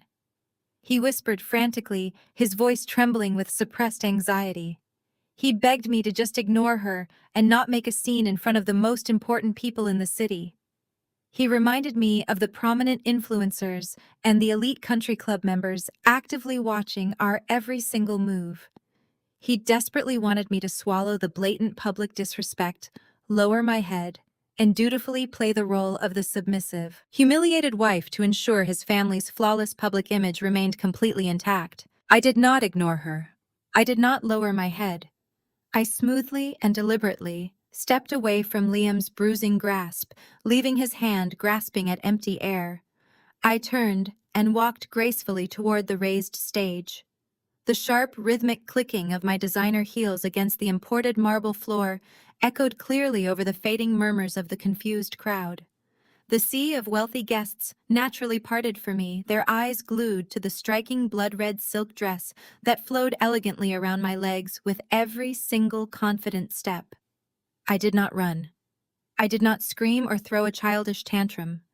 My entire demeanor was chillingly calm, completely devoid of any erratic or predictable emotion. I climbed the short set of stairs leading to the platform with the absolute authority of an executioner ascending a scaffold. Rachel watched my slow approach, the smug, arrogant smile rapidly faltering as deep confusion clouded her heavily made-up face. She had fully expected me to flee the restaurant in tears. She had anticipated a private hysterical breakdown in the restroom. She never once anticipated a direct, unapologetic public collision. I stepped right into her personal space, the harsh stage lights beating down on both of us. Her eyes widened in sudden terror as I reached out. I gently but firmly took the heavy microphone directly from her trembling manicured hand. She was too stunned by my absolute composure to even mount a resistance. She just stood there, her mouth slightly open, completely frozen in the glare of the spotlight. I turned to face the massive crowd. Over 100 prominent guests, local social media influencers, and elite country club members stared back at me in total deafening silence. I looked down at Liam standing in the front row. His face had completely drained of all color. He looked exactly like a man watching a massive avalanche hurtle directly toward his unprotected body. I raised the microphone to my lips. My voice echoed through the high-end surround sound speakers, crisp, perfectly modulated, and absolutely lethal. "I completely agree with Rachel," I announced, letting the clear words ring out across the cavernous room. "You truly should not be selfish with family. For example, you should not be selfish with the $150,000 stolen directly from my corporate operating account to pay for this venue's commercial lease." A collective sharp intake of breath sucked all the oxygen right out of the luxurious room. The wealthy investors in the front row stopped laughing instantly. Their eyes darted in sheer panic from me to Trey, and finally to Liam. I did not stop. I paced slowly across the stage, maintaining intense, unbreakable eye contact with my husband. I explained to the captivated, horrified audience that funding a spectacular culinary dream is a beautiful sentiment, provided you are actually using your own money to do it. I detailed precisely how my husband, the brilliant financial consultant everyone had just finished praising, used his unauthorized banking access to illegally wire federal funds across state lines.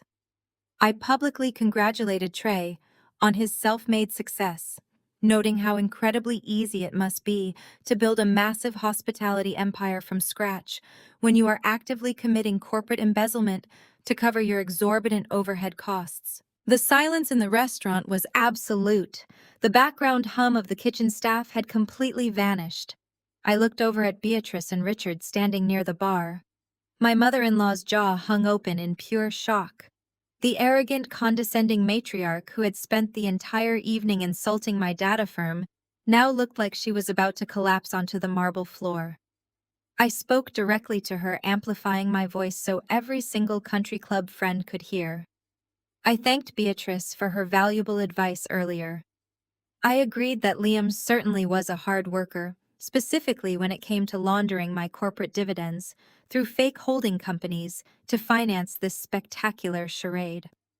I pointed a perfectly manicured finger at Rachel's designer jewelry, publicly estimating that her new diamond drop earrings cost roughly the equivalent of my company's quarterly software licensing fee.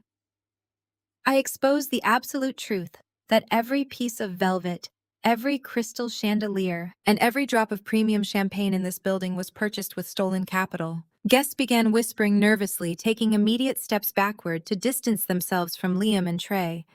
The wealthy investors realized they were standing inside a massive crime scene. I lowered the microphone slightly, letting the sheer, crushing weight of my accusations settle heavily over the paralyzed crowd. I had just successfully dismantled their entire fabricated reality in under 60 seconds. The grand illusion of the wealthy benevolent provider and the brilliant self-made restaurateur was instantly reduced to absolute ash. I watched Trey standing near the edge of the stage. His custom velvet dinner jacket suddenly looked like a stolen costume. His arrogant posture had completely crumbled under the weight of public exposure. He stared at me with wide, terrified eyes, realizing the federal implications of my words. The room went dead silent. Trey dropped his champagne flute. It hit the imported marble floor and shattered loudly. The sharp crystalline crash of Trey's champagne flute shattering against the imported marble floor broke the absolute silence of the room. The delicate glass exploded into hundreds of glittering fragments around his expensive leather shoes. The wealthy investors standing nearest to him instantly stepped back, their faces displaying a mixture of severe alarm and profound confusion. The joyful celebratory atmosphere of the grand opening had evaporated in less than a minute, replaced by a heavy, suffocating tension that held every single guest completely paralyzed. Richard lunged forward from the front row. His face was a mottled, unhealthy shade of crimson, violently clashing with the crisp white collar of his expensive tuxedo. He pointed a trembling, furious finger directly at my face, the veins in his neck bulging with unchecked, frantic rage. "Are you insane?" he bellowed, his voice cracking loudly as it echoed through the cavernous dining hall. "Get off the stage right now! You are embarrassing us!" I looked down at my father-in-law with a gaze so entirely devoid of warmth, it could have frozen the champagne resting in the nearby crystal flutes. I did not raise my voice to match his frantic hysteria. I did not flinch or step back. I simply adjusted my grip on the microphone and let a cold, placid smile touch my lips. "I am not the one who should be embarrassed, Richard. I am simply the auditor delivering the final quarterly report." I handed the microphone back to a completely petrified Rachel. She took it with shaking hands, holding the dark metal device as if it were a live grenade ready to detonate. I turned my back on my in-laws and gracefully descended the short wooden steps of the raised platform. The sea of prominent local influencers, wealthy venture capitalists, and elite country club members physically recoiled as I approached. They parted like a wave, granting me an entirely unobstructed path through the center of the room.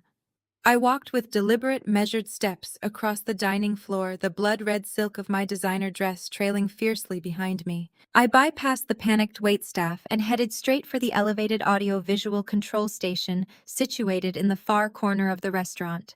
The hired DJ, a young man wearing heavy black headphones around his neck, stared at me in sheer terror as I purposefully invaded his workspace. I did not ask for his permission. I reached into my oversized leather clutch and pulled out my personal phone.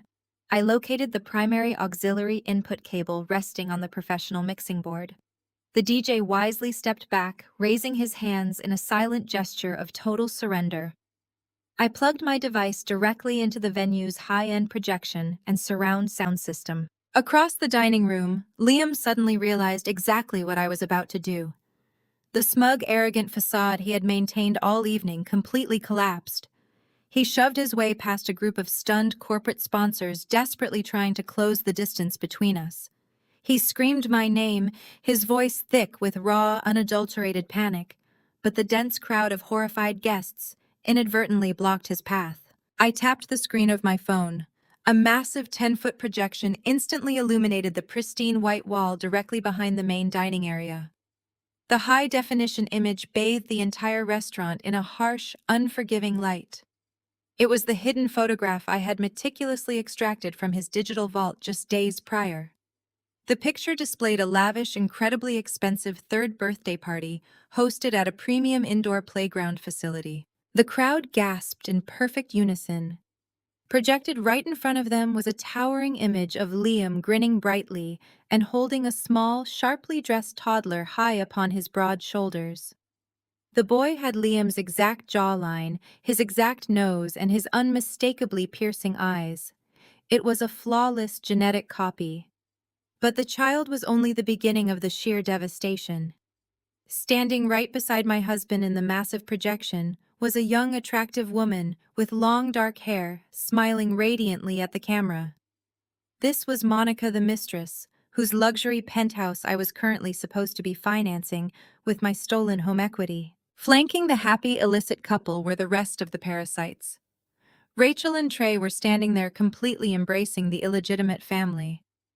Trey, an African-American man who loved projecting an image of absolute moral superiority and high-class sophistication, was laughing joyfully in the photo, fully complicit in the ultimate betrayal. Richard and Beatrice were positioned right in the center of the frame, beaming with absolute, unadulterated joy. Beatrice, who had spent the evening looking down her nose at everyone, now leaned heavily against a cocktail table, clutching her chest, as if she had been physically struck. They were proudly celebrating a secret grandson, while I was grinding through 80-hour work weeks to fund their very existence. The collective shock in the room was dense and suffocating. The country club friends who had just praised Liam for his upstanding moral character now stared at the 10-foot projection in total disgust. They realized they were not just attending a restaurant opening funded by corporate embezzlement. They were standing in a room hosted by a man who had funded a secret second family using his wife's stolen capital, fully supported by his enabling parents and his deceitful sister and brother-in-law. The entire fabricated illusion of their wealthy, morally superior family was burned to the ground in a single undeniable photograph. Liam finally broke through the wall of guests. He lunged toward the DJ booth, his tuxedo jacket riding up his arms, his face twisted in absolute desperation. He yelled at the audiovisual technician to cut the power, demanding someone pull the plug on the massive projector. The private security guards, realizing the rapidly escalating hostility of the situation, immediately stepped in front of my husband. They pressed their strong hands against his chest, physically restraining him from reaching the control board. He thrashed against their tight grip, screaming that the photos were completely fabricated. But I was not finished. A photograph only proved their deep moral bankruptcy. I needed to prove their federal crimes to the entire room. I kept my eyes locked directly on Liam as he struggled against the security personnel. Next, I navigated seamlessly to the pristine audio file I had recorded on the morning train ride. I adjusted the main volume slider on the mixing board, pushing it to maximum capacity. I hit play. The heavy bass of the venue's surround sound system crackled for a split second before Rachel's shrill, frantic voice echoed through every single speaker in the building. The audio was crystal clear, completely drowning out Liam's desperate protests. Rachel's voice echoed through the restaurant's surround sound. "Did you wire the $150,000 yet? You better keep that idiot Claire distracted, so she does not check her company accounts. Oh, and Monica says the kid needs his private preschool tuition paid by Friday." The audio file ended with a sharp digital click. The deafening silence that followed was heavy enough to crush the breath right out of the room. For 5 agonizing seconds, absolutely no one moved. The massive high-definition projection of Liam's secret second family continued to glow brightly against the back wall, bathing the horrified audience in a harsh, unforgiving light. Then, total chaos erupted. The immaculate dining room instantly transformed into a zone of absolute social carnage. The wealthy corporate investors who had previously praised my husband's non-existent business acumen began scrambling backward, physically, retreating from the blast radius of his exposed crimes. Dozens of smartphones were immediately pulled from designer pockets and beaded evening bags. The prominent social media influencers in the front row activated their cameras, their screens glowing brightly as they live-streamed the catastrophic collapse of the culinary empire. Flashes illuminated the venue, capturing every single angle of the devastating betrayal. Beatrice realized the severe magnitude of her public destruction. The arrogant matriarch who had spent the entire evening insulting my career and parading around in her silver pantsuit could not handle the reality of her social ruin. The elite country club friends she so desperately wanted to impress were now recording her ultimate humiliation. Beatrice let out a loud theatrical gasp, clutching her chest as if her heart had suddenly stopped. She collapsed heavily into a plush velvet dining chair, her perfectly styled hair falling into her face as she faked a dramatic fainting spell to escape the relentless glare of the smartphone cameras. Richard hovered over her in a sheer state of panic, aggressively fanning her face, though his eyes darted frantically toward the exit doors. They were completely trapped in the humiliating nightmare they had helped construct. Trey realized his entire self-made millionaire persona was permanently destroyed. The fake culinary king recognized that his fraudulent empire was built entirely on stolen federal funds. The absolute sheer panic of impending legal ruin completely shattered his arrogant facade. Trey snapped. He let out a furious roar, screaming violent profanities that echoed sharply over the stunned crowd. He abandoned all pretense of high-class sophistication and charged across the imported marble floor, lunging directly toward the elevated audio-visual platform where I stood. He wildly swung his arms, threatening to smash the expensive mixing board and rip the projection cable straight from the wall. He never made it past the velvet ropes. Two heavily built private security guards intercepted his aggressive charge with brutal efficiency. They tackled my furious brother-in-law right into a tall glass cocktail table. The table tipped backward, sending dozens of crystal champagne flutes and silver trays of caviar crashing violently to the floor. The sound of breaking glass and tearing fabric filled the air. Trey's custom $5,000 velvet dinner jacket ripped loudly at the shoulder seam as the guards firmly pinned his arms behind his back, pressing his face directly into the spilled alcohol and shattered crystal. Rachel stood a few feet away, her hands covering her mouth as she sobbed hysterically. The heavy diamond drop earrings she had purchased with my stolen money swung wildly against her neck as she watched her husband get completely neutralized by the venue security. Across the room, Liam watched his entire family collapse into absolute ruin. He stood completely still as the security guards held the line. Then a terrifying psychological shift washed over my husband. Seeing that his flawless public facade was permanently pulverized, Liam simply stopped caring about appearances. The panicked, desperate husband, desperately trying to protect his secret, vanished completely. In his place, the arrogant, calculating narcissist took full and total control. He smoothly brushed off the hands of the security guard standing nearest to him. He straightened his posture, rolling his shoulders back with a deeply unsettling calmness. He dropped the nice guy act entirely. Liam slowly stepped away from the chaotic crowd and walked deliberately toward the center of the main dining floor, placing himself directly beneath the glowing projection of his illegitimate son. He looked around at the flashing cameras and the horrified faces of his former colleagues. Instead of showing remorse, Liam threw his head back and let out a dark, booming laugh. It was a deeply smug, arrogant sound that sent a chill through the remaining guests. He raised his hands methodically, adjusting his silver cufflinks with an air of absolute, untouchable superiority.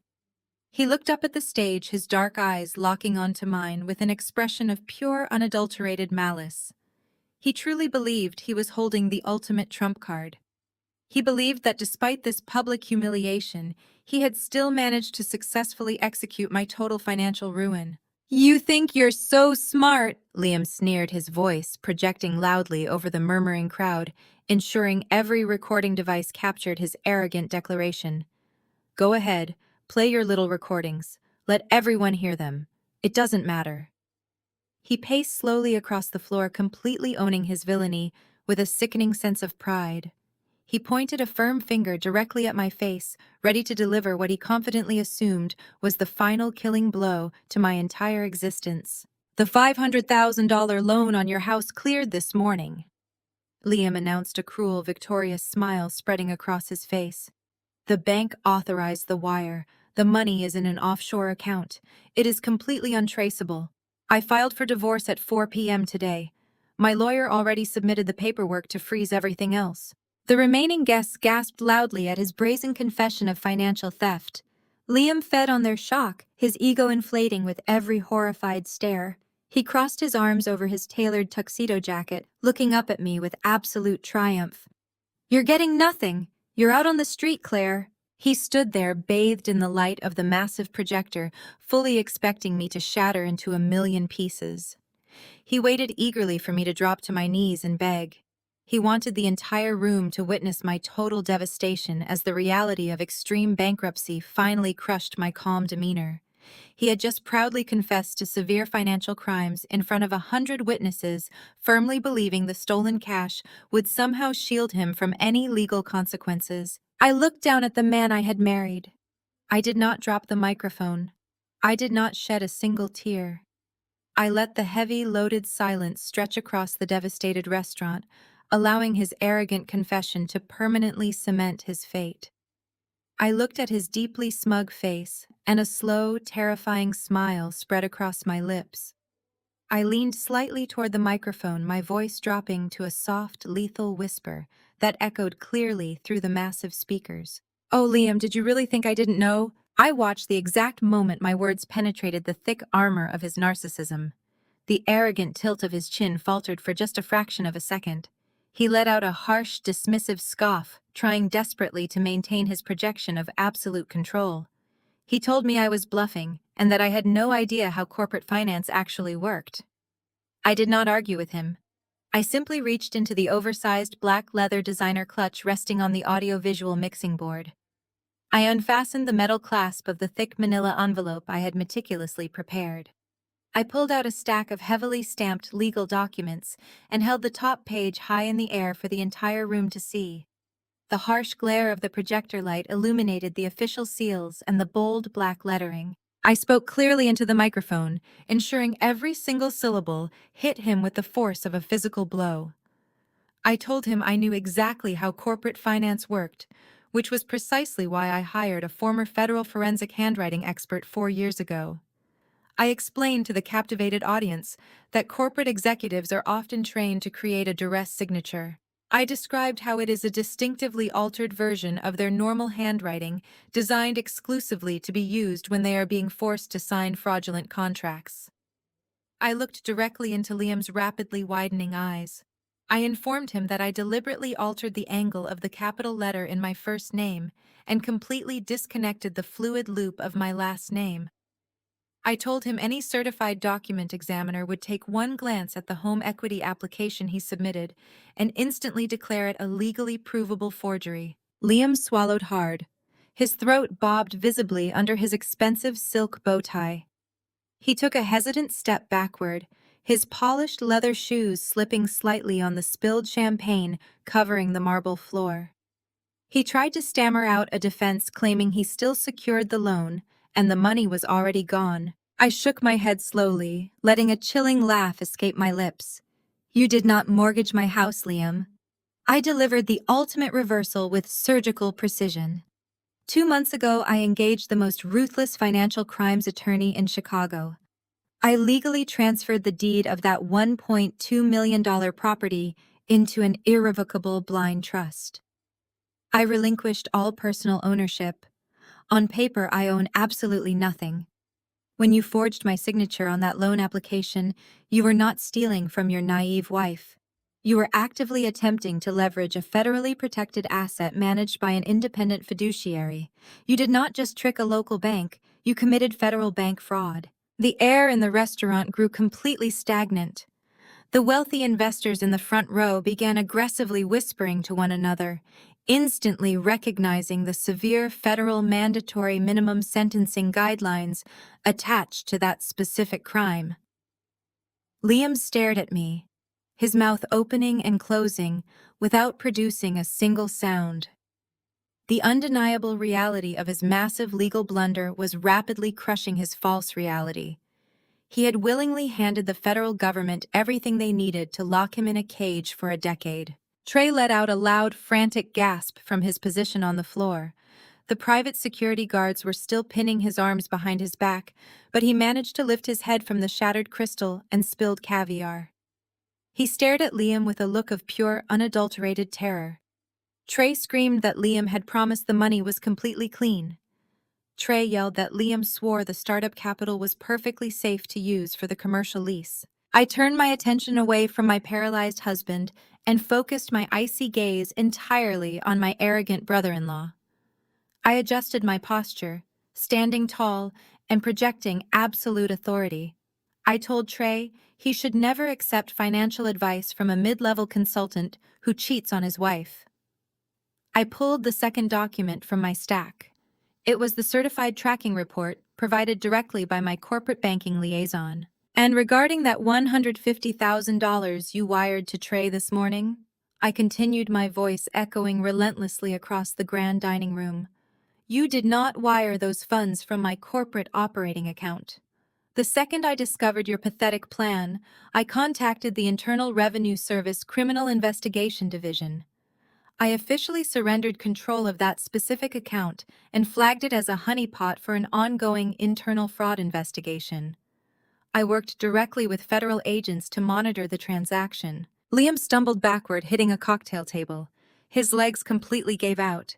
He gripped the edge of the table to keep himself from collapsing onto the floor. I delivered the second lethal hit without a single ounce of mercy.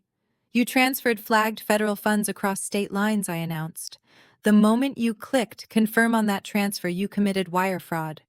And Trey, the exact second you accepted that stolen federal cash to secure the commercial lease for this building, you committed aggressive money laundering.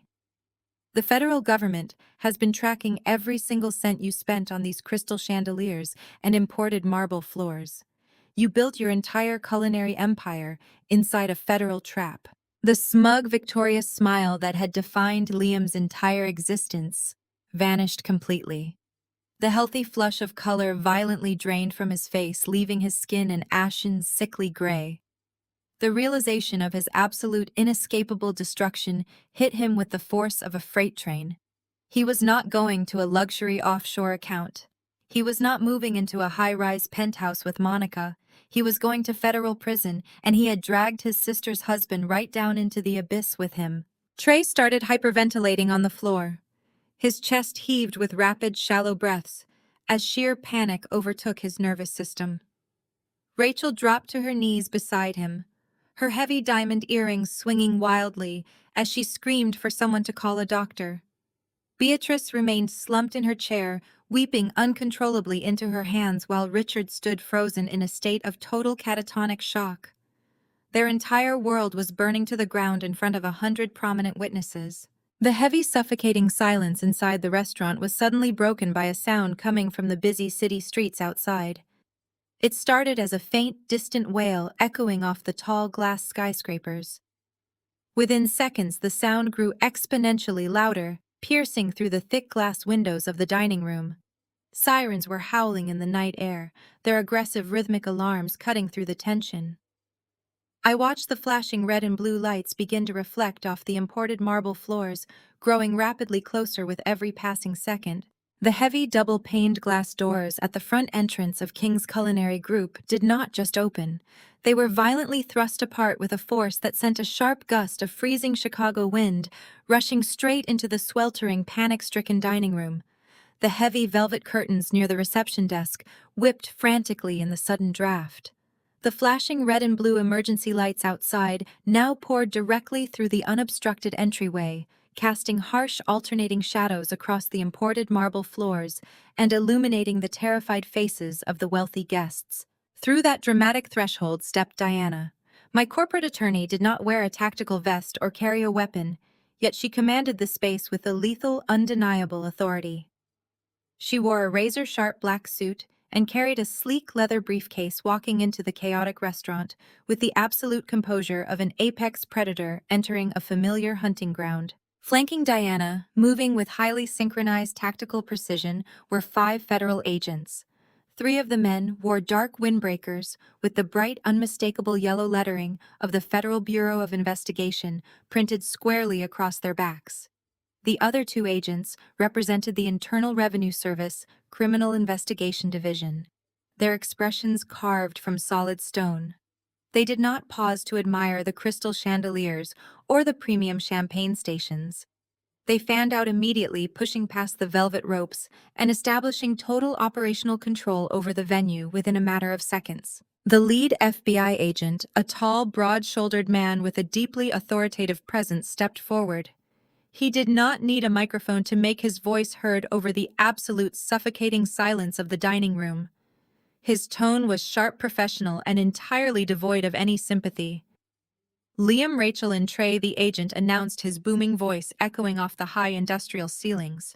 "You are under arrest for conspiracy to commit wire fraud, bank fraud, and money laundering." The words hung in the air like a physical death sentence. The swift, metallic rasp of heavy steel handcuffs being pulled from tactical belts echoed sharply across the room. The sound broke whatever fragile, desperate illusion my husband and his family were still clinging to. The reality of federal prison had officially arrived at their lavish grand opening. The security guards who had previously pinned Trey to the floor quickly stepped away, backing into the crowd with their hands raised to signal complete compliance with the federal authorities. The moment the physical restraint was lifted, Trey did not try to run. He did not try to fight or argue his innocence. The fake culinary king completely shattered. He collapsed onto his knees, his torn custom velvet dinner jacket soaking up the spilled champagne and crushed caviar. He began sobbing hysterically, wrapping his arms around his own chest and rocking back and forth on the ruined marble floor. The arrogant bravado he had projected all evening was entirely gone, replaced by the pathetic weeping reality of a man who knew his entire life was over. Two federal agents marched directly toward the stage where Rachel was standing. As they aggressively grabbed her arms to pull them behind her back, her mind completely snapped. The heavy diamond drop earrings she had purchased with my stolen money swung violently against her neck as she thrashed against the agent's tight grip. She refused to look at me or her husband. Instead, she twisted her head and began screaming frantically at her parents. She shrieked at Richard and Beatrice to do something, demanding they call a lawyer, begging them to use their money to stop the arrest. She wailed that she could not go to jail, and that she was not supposed to be humiliated like this in front of high society. The IRS agents moved straight for Liam. My husband did not fight. He did not scream or cry like his sister and brother-in-law. He stood perfectly rigid, completely paralyzed by the sheer magnitude of his defeat. He stared blankly ahead as the federal agents aggressively pulled his arms behind his tailored tuxedo jacket and snapped the cold steel handcuffs tightly around his wrists. The sharp click of the locking mechanism finalized his destruction.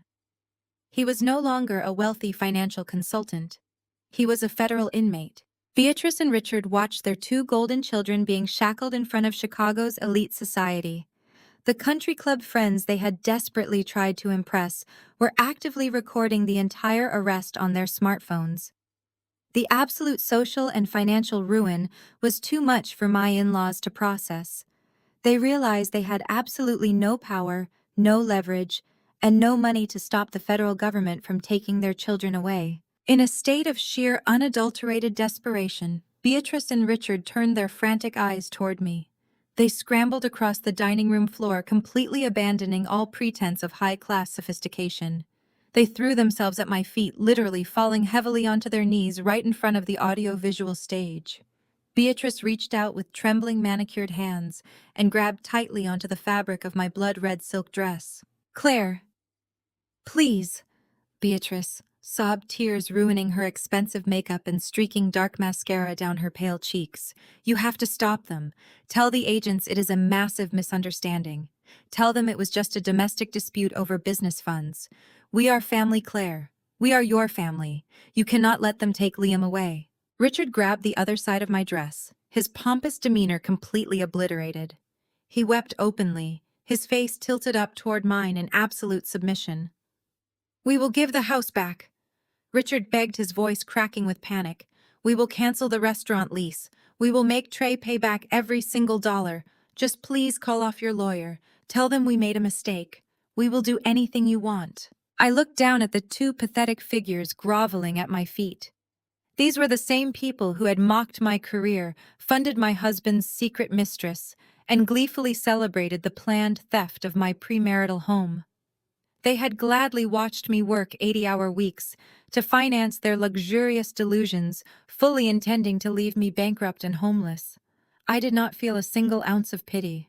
My heart was a steady rhythmic drum of absolute cold justice. I reached down and firmly grasped the expensive red silk fabric of my designer dress. With a sharp, powerful, and deliberate motion, I violently yanked the material straight out of their desperate, clinging hands. Beatrice stumbled forward, her palms slapping flat against the cold marble floor. I reached into my oversized black leather clutch one final time. I pulled out a thick, heavy manila folder that Diana had meticulously prepared for me earlier that afternoon. I held it over their heads for a brief second, letting them see the official legal seals stamped across the front cover. I opened my hand and let the heavy folder drop.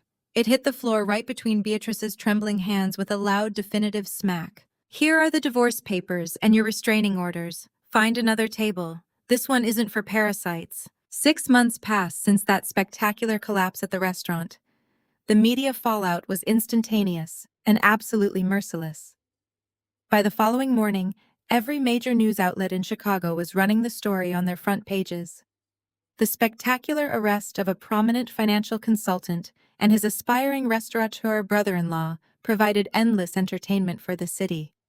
Someone inside the venue had live-streamed the entire confrontation, and the shaky smartphone footage of my in-laws, groveling on the imported marble floor, went completely viral. The elite country club friends who had previously attended their lavish dinner parties immediately severed all ties, treating Richard and Beatrice like highly contagious social pariahs. The federal justice system moved with terrifying efficiency.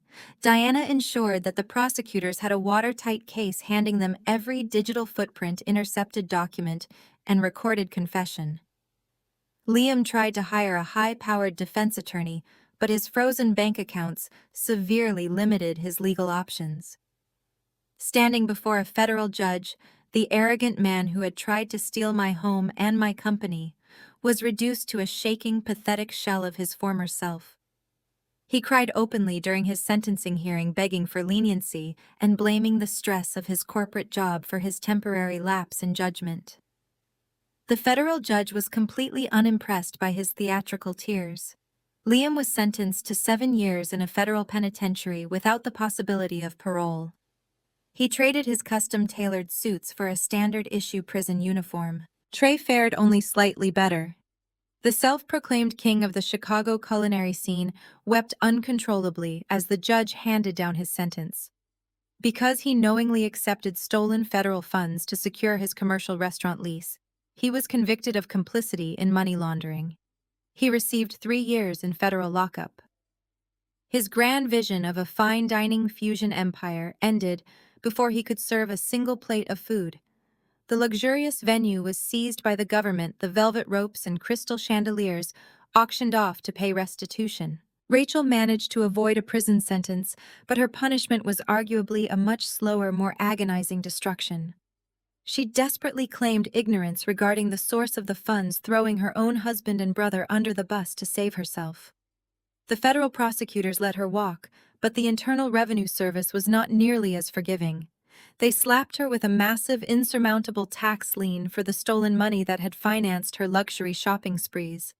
The government seized her bank accounts, her vehicles, and every piece of designer jewelry she possessed. The woman who had proudly stood on stage wearing stolen diamonds to insult my generosity now faced a crushing reality. Without her husband's fake wealth or her parents' financial support, Rachel was forced to enter the manual labor force. She currently works as a night shift cleaner at a budget motel on the outskirts of the city, scrubbing dirty floors and changing cheap bed linens just to survive. The ultimate ruin, however, fell squarely upon Richard and Beatrice. They refused to accept the reality of their golden children's guilt. In a desperate, delusional attempt to keep Liam and Trey out of federal prison, my former in-laws completely drained their own life savings. They hired a team of expensive defense attorneys, liquidating their retirement portfolios and taking out massive personal loans they could never possibly repay. When the guilty verdicts were handed down, Richard and Beatrice were left with absolutely nothing. They were forced to declare total bankruptcy. The bank foreclosed on their pristine suburban home, evicting them with only the possessions they could fit into a few cardboard boxes. The arrogant matriarch and patriarch who had looked down on my data analytics firm as a cute little hobby now lived together in a tiny, dilapidated studio apartment. They rely entirely on government assistance to purchase their weekly groceries. As for Monica, her luxurious dreams evaporated the exact moment the federal agents placed Liam in handcuffs. She had spent months bragging to anyone who would listen about the spectacular downtown penthouse her wealthy boyfriend was purchasing for her. When she realized that the $500,000 home equity loan was completely fraudulent and that Liam's assets were entirely frozen, her loyalty vanished instantly. She did not attend a single one of his court hearings. She did not write him letters or offer any emotional support. The very next day, Monica packed up her 3-year-old son, abandoned her apartment, and moved completely out of state. She disappeared into the wind, searching for a new target to fund her expensive lifestyle. Liam lost his freedom, his marriage, his wealth, and his secret second family all in one single devastating sweep. I followed the legal proceedings closely through Diana, maintaining my distance from the actual courtroom drama. I spent those 6 months pouring my energy back into my company, watching my profit margins expand rapidly now that the parasitic drain on my accounts was permanently severed. I felt an incredible, profound sense of peace. On a quiet Tuesday afternoon, my executive assistant walked into my office and placed the day's mail on my glass desk. Sitting right on top of the pile was a standard white envelope bearing the distinctive return address of a federal correctional institution. It was addressed to me in Liam's familiar handwriting. I picked up the heavy envelope and sliced it open with a silver letter opener. I pulled out 3 pages of lined notebook paper covered in frantic, messy ink. I leaned back in my ergonomic chair and read the first page. It was a pathetic, rambling manifesto of guilt and desperation.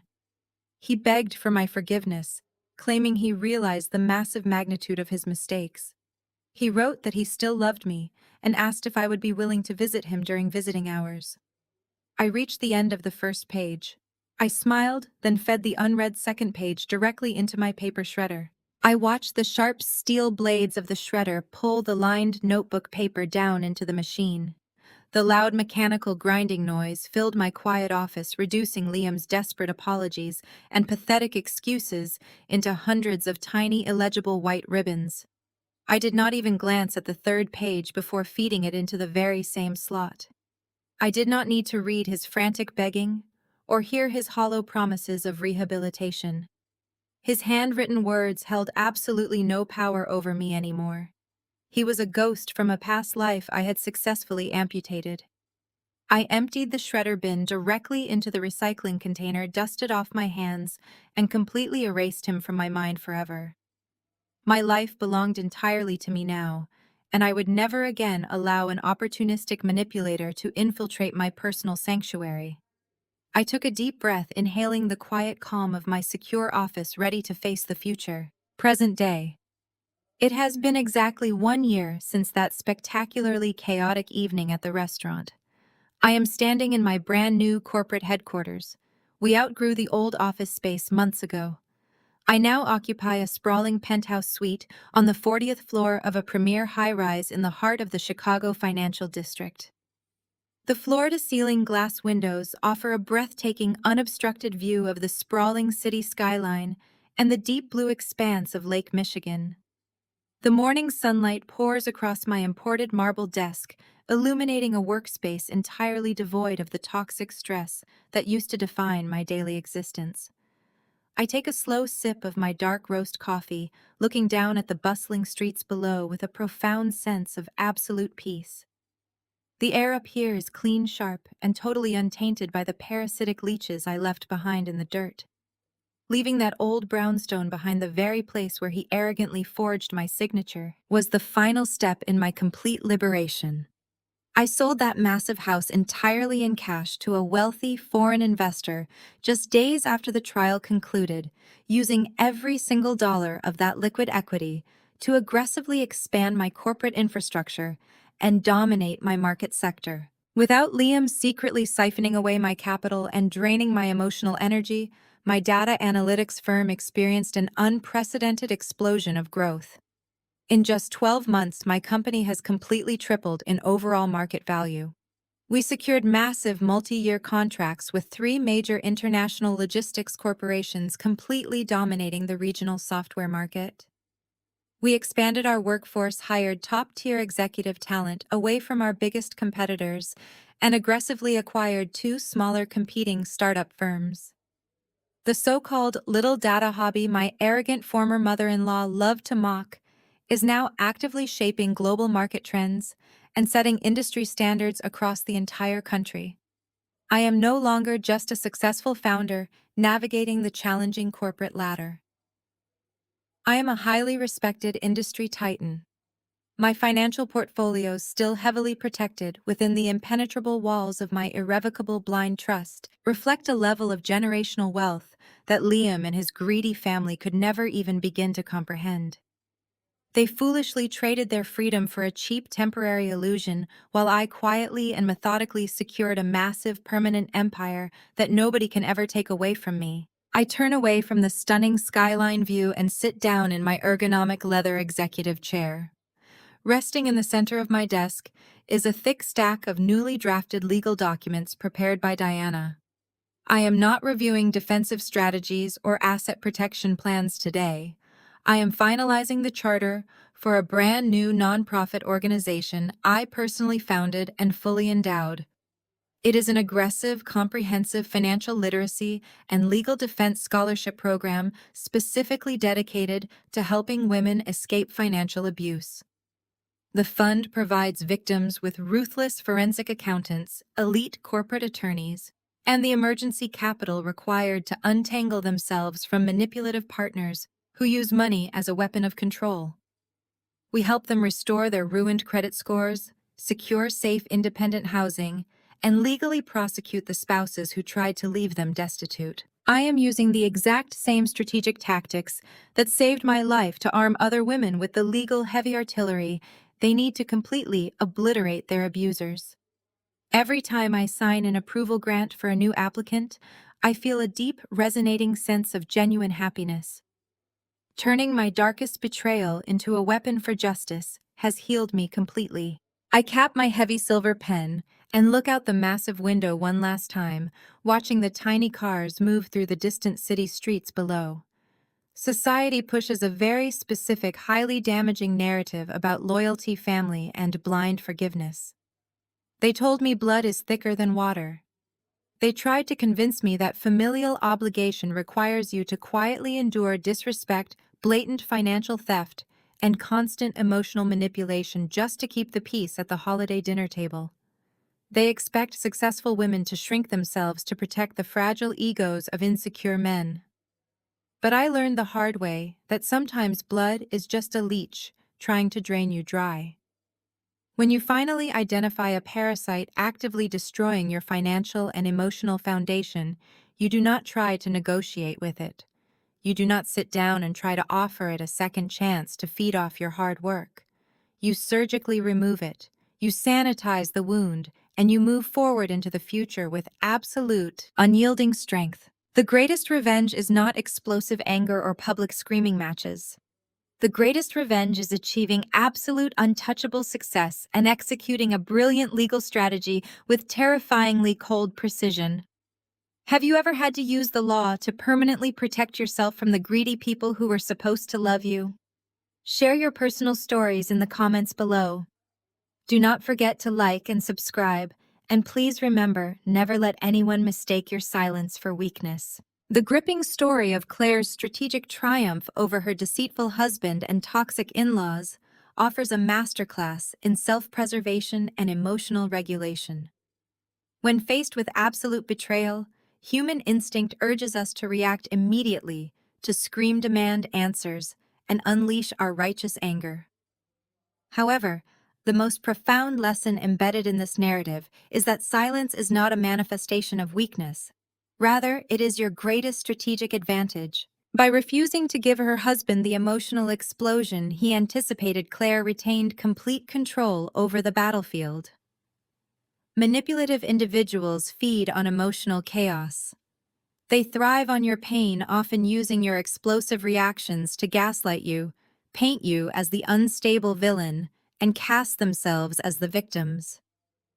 When Claire discovered the devastating truth about the embezzled corporate funds, the forged mortgage application, and the secret family, she did not confront him in the heat of the moment. She simply smiled, played her expected role, and methodically built an impenetrable legal fortress. Her absolute emotional detachment allowed her to analyze the chessboard with pristine clarity, while her abusers were utterly blinded by their own arrogance. This narrative teaches us a vital reality about surviving toxic relationships. You do not owe your betrayers a tearful argument, an explanation, or an opportunity to negotiate. True justice is rarely found in loud public screaming matches. It is secured through quiet, airtight boundaries and the cold, unyielding execution of consequences. When you successfully detach your emotions from the parasites who seek to drain your resources, you instantly reclaim your power. You allow the perpetrators to comfortably dig their own graves with their bare hands. If you have ever had to quietly rebuild your life while cutting off toxic people, share your empowering stories in the comments below.